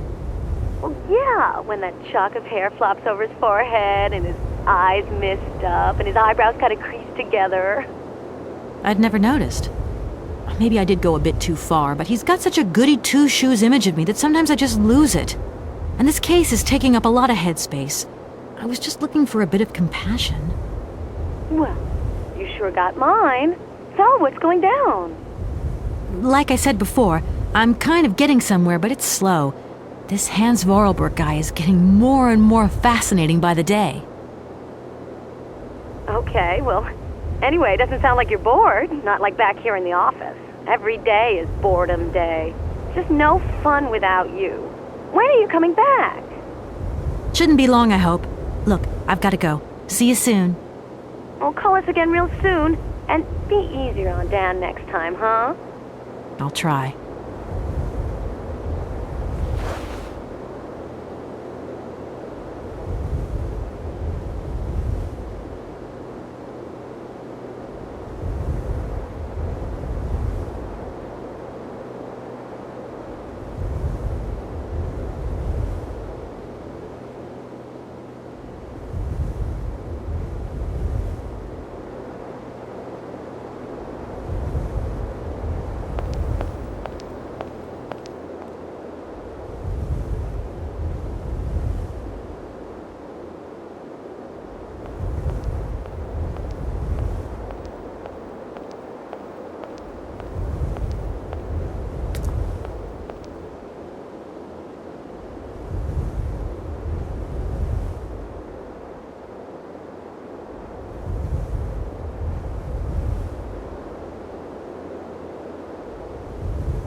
Good day to you, sir.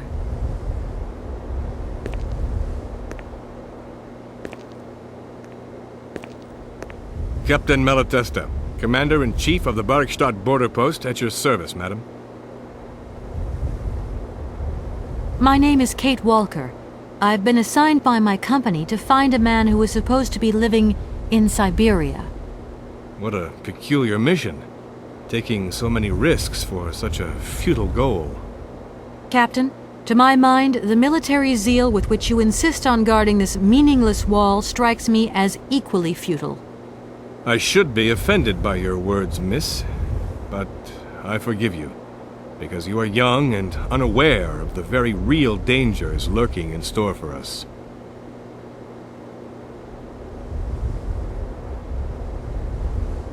I need a visa to cross the wall and to continue my journey to the east. They told me that you are the only person in a position to issue such a visa. Indeed, this responsibility is part of my duties. However, I am not currently issuing visas because nobody must venture beyond the wall. And why not? It's far too dangerous, in particular for a lady of your standing who is traveling unescorted. Dangerous? What exactly do you mean, Captain? The enemy, miss. The enemy! I've been observing them for several years through my telescope. There's one particular horseman stationed yonder. He's a scout from the invading enemy army, and he's been spying on us. So I have to be extremely vigilant. He knows that I know he's there, you understand? And as long as I keep my eye on him, he won't dare try anything. Are you sure? Please, take a look for yourself. Is the person who takes care of the gate anywhere around? There is no person who takes care of the gate. Believe you me, ma'am. I have been the one and only guardian of this gate since 1968. That year I took over the position from the late Lieutenant Colonel Malatesta, my own father. In that case, can you tell me how the mechanism works? It sure looks complicated to me. Not at all. It is child's play for anyone who takes the time to work out its surprisingly straightforward logic. And from the looks of your locomotive, it shouldn't pose you any problems. Why do you say that? When I caught sight of your formidable locomotive, I immediately said, heavens, only Hans Vorarlberg could design such an engine. I know what I'm talking about, ma'am, because he invented the gate's original mechanism. It was his last affiliation here in Barrockstadt. So you know Hans Vorarlberg? No, I mean, not personally. I was only a baby when he stayed in Barrockstadt. My father spoke often of him, and I knew about his inventions. He left very many things behind him. I know. In any case, I noticed that his fantastic knack for inventing has not deteriorated with age. How's he doing? I don't know. In fact, I don't actually know him. I'm searching for him.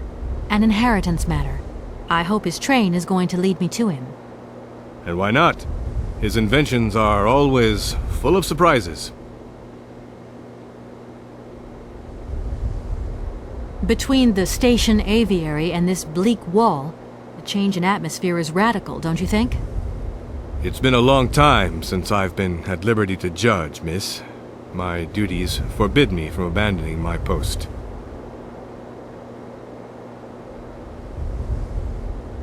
Don't mind me if I retire, Captain. Please, madam, my respects.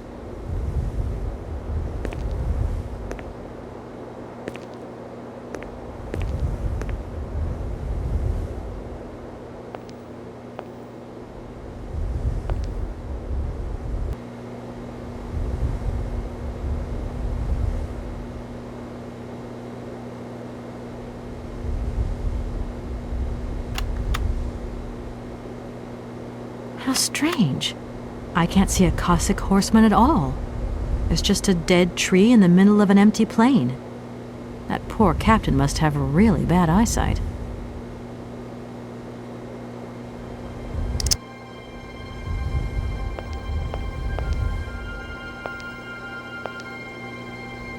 Look, broken glasses.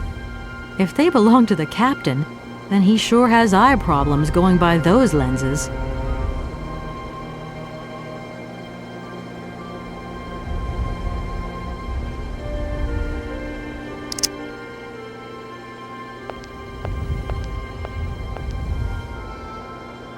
Good day to you, sir.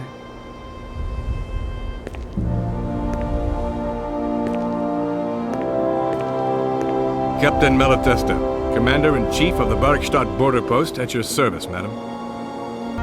I need a visa to cross the wall. Indeed. And why not? It's far too dangerous. Captain, I can assure you that your enemy horseman is in fact simply a dead tree. A tree? But that's totally ridiculous. I can tell you have never seen a Cossack before in your life.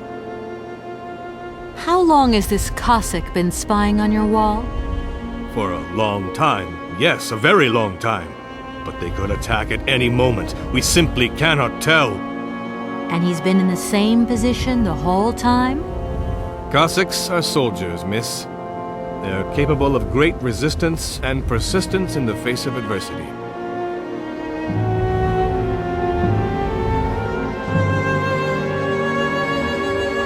I need a visa to cross the wall and to continue my journey to the east. They told me that you are the only person in a position to issue such a visa. Indeed. This responsibility is part of my duties. However, I am not currently issuing visas because nobody must venture beyond the wall. And why not? It's far too dangerous, in particular for a lady of your standing who is traveling unescorted.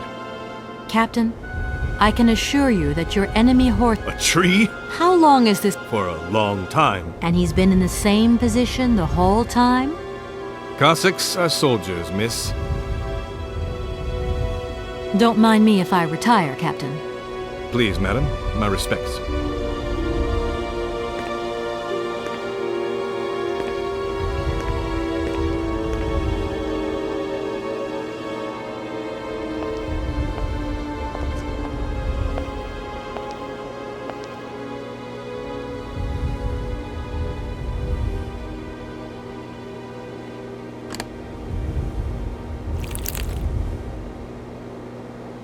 I don't need to do that again.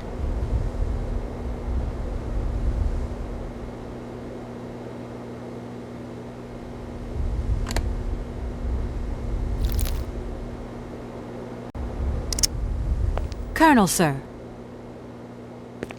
Captain, miss. But you have the air of a great officer. You flatter me, miss. Unfortunately, I'm afraid that we frontier soldiers are often forgotten by the military administration. There's no justice. I sympathize with you, Captain. Let us forget our worries for a moment and have a little drink together, in the name of friendship.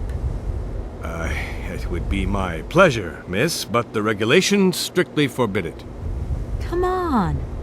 A little glass of wine never hurt anybody, and nobody need know. Wine, miss? You are putting me in a very delicate situation. Don't deny yourself, Captain. Just a little glass. I assure you, it is excellent. Well, perhaps just a drop.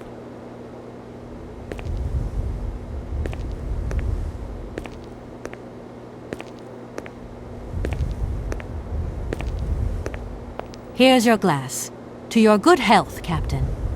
And to yours, miss.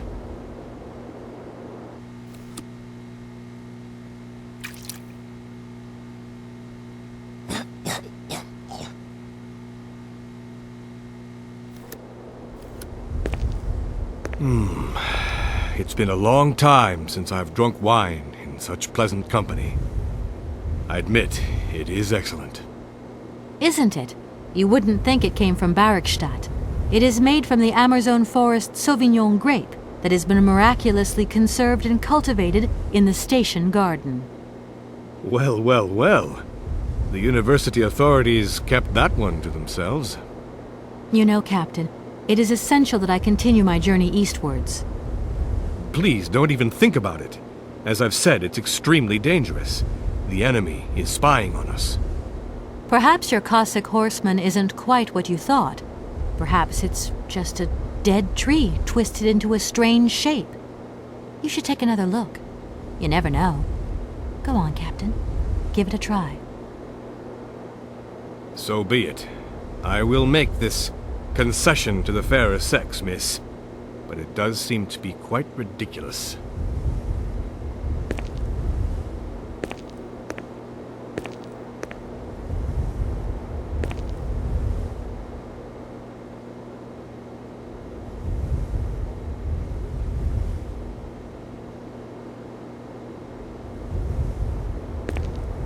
Incredible. How is this possible? By what strange magic? How could I have been so wrong for so long? The enemy was only a tree. I'm so ashamed. It's not that bad, Captain. It's only human to make mistakes, after all. A tree. Nothing but a dead tree. Pull yourself together, Captain. It's okay. And now I suppose there's nothing stopping you from issuing me a visa? Yes, of course. There is no more danger. All these years. And now the Cossack has gone. There is nothing left to watch. Captain, you should be delighted. From now on, you don't have to stay pinned to your watchtower. Travel can start up again normally. You will be able to resume your regular duties like issuing entrance and exit visas. You are right. I will sign you a visa to cross the wall frontier immediately. 1,000 apologies. Here, miss.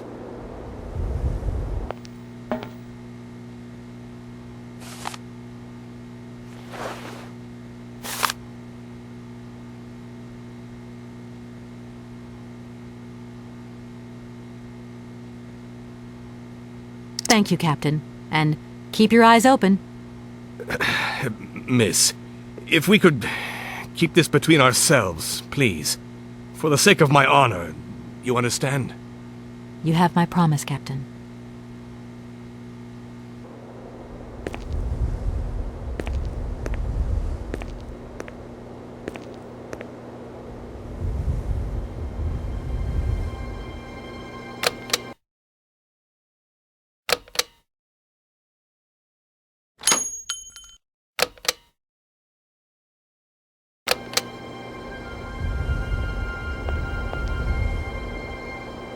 Good day to you, sir.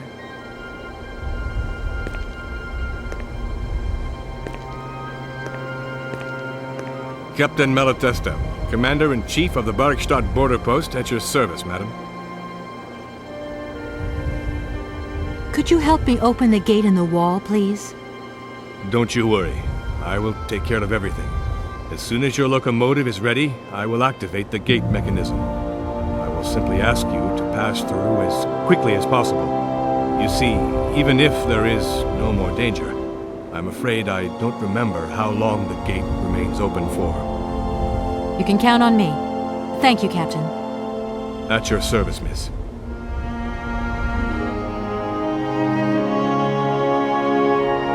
You claim that Hans invented the gate mechanism? Affirmative, miss. He has such fine talent, don't you think? And from what I see of your train, his know-how hasn't diminished with time. The most remarkable thing has got to be his automaton engineer, a marvel of mechanical engineering, and a personality that is larger than life. If I had known the man, I would have asked him to create me a unit of automaton sentries. Don't mind me if I retire, Captain. Please, madam, my respects.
Here is the visa. I hope it's regulation, my dear Oscar.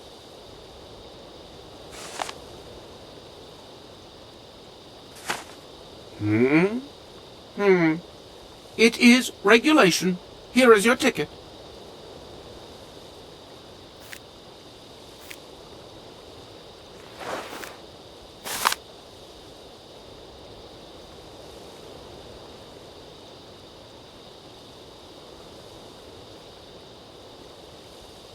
Have a good journey, Kate Walker. So, can we go now? Indeed. We are already very late, Kate Walker.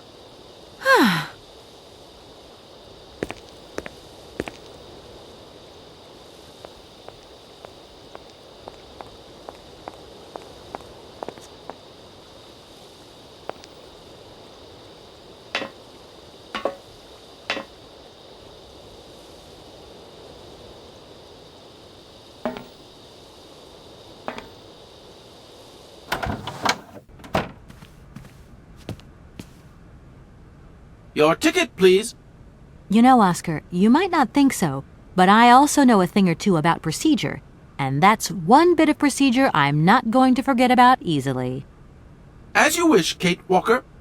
Yes, for once we're going to do things as I wish.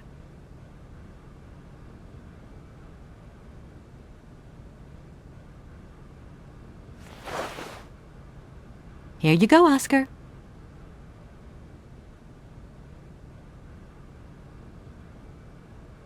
Thank you, Kate Walker.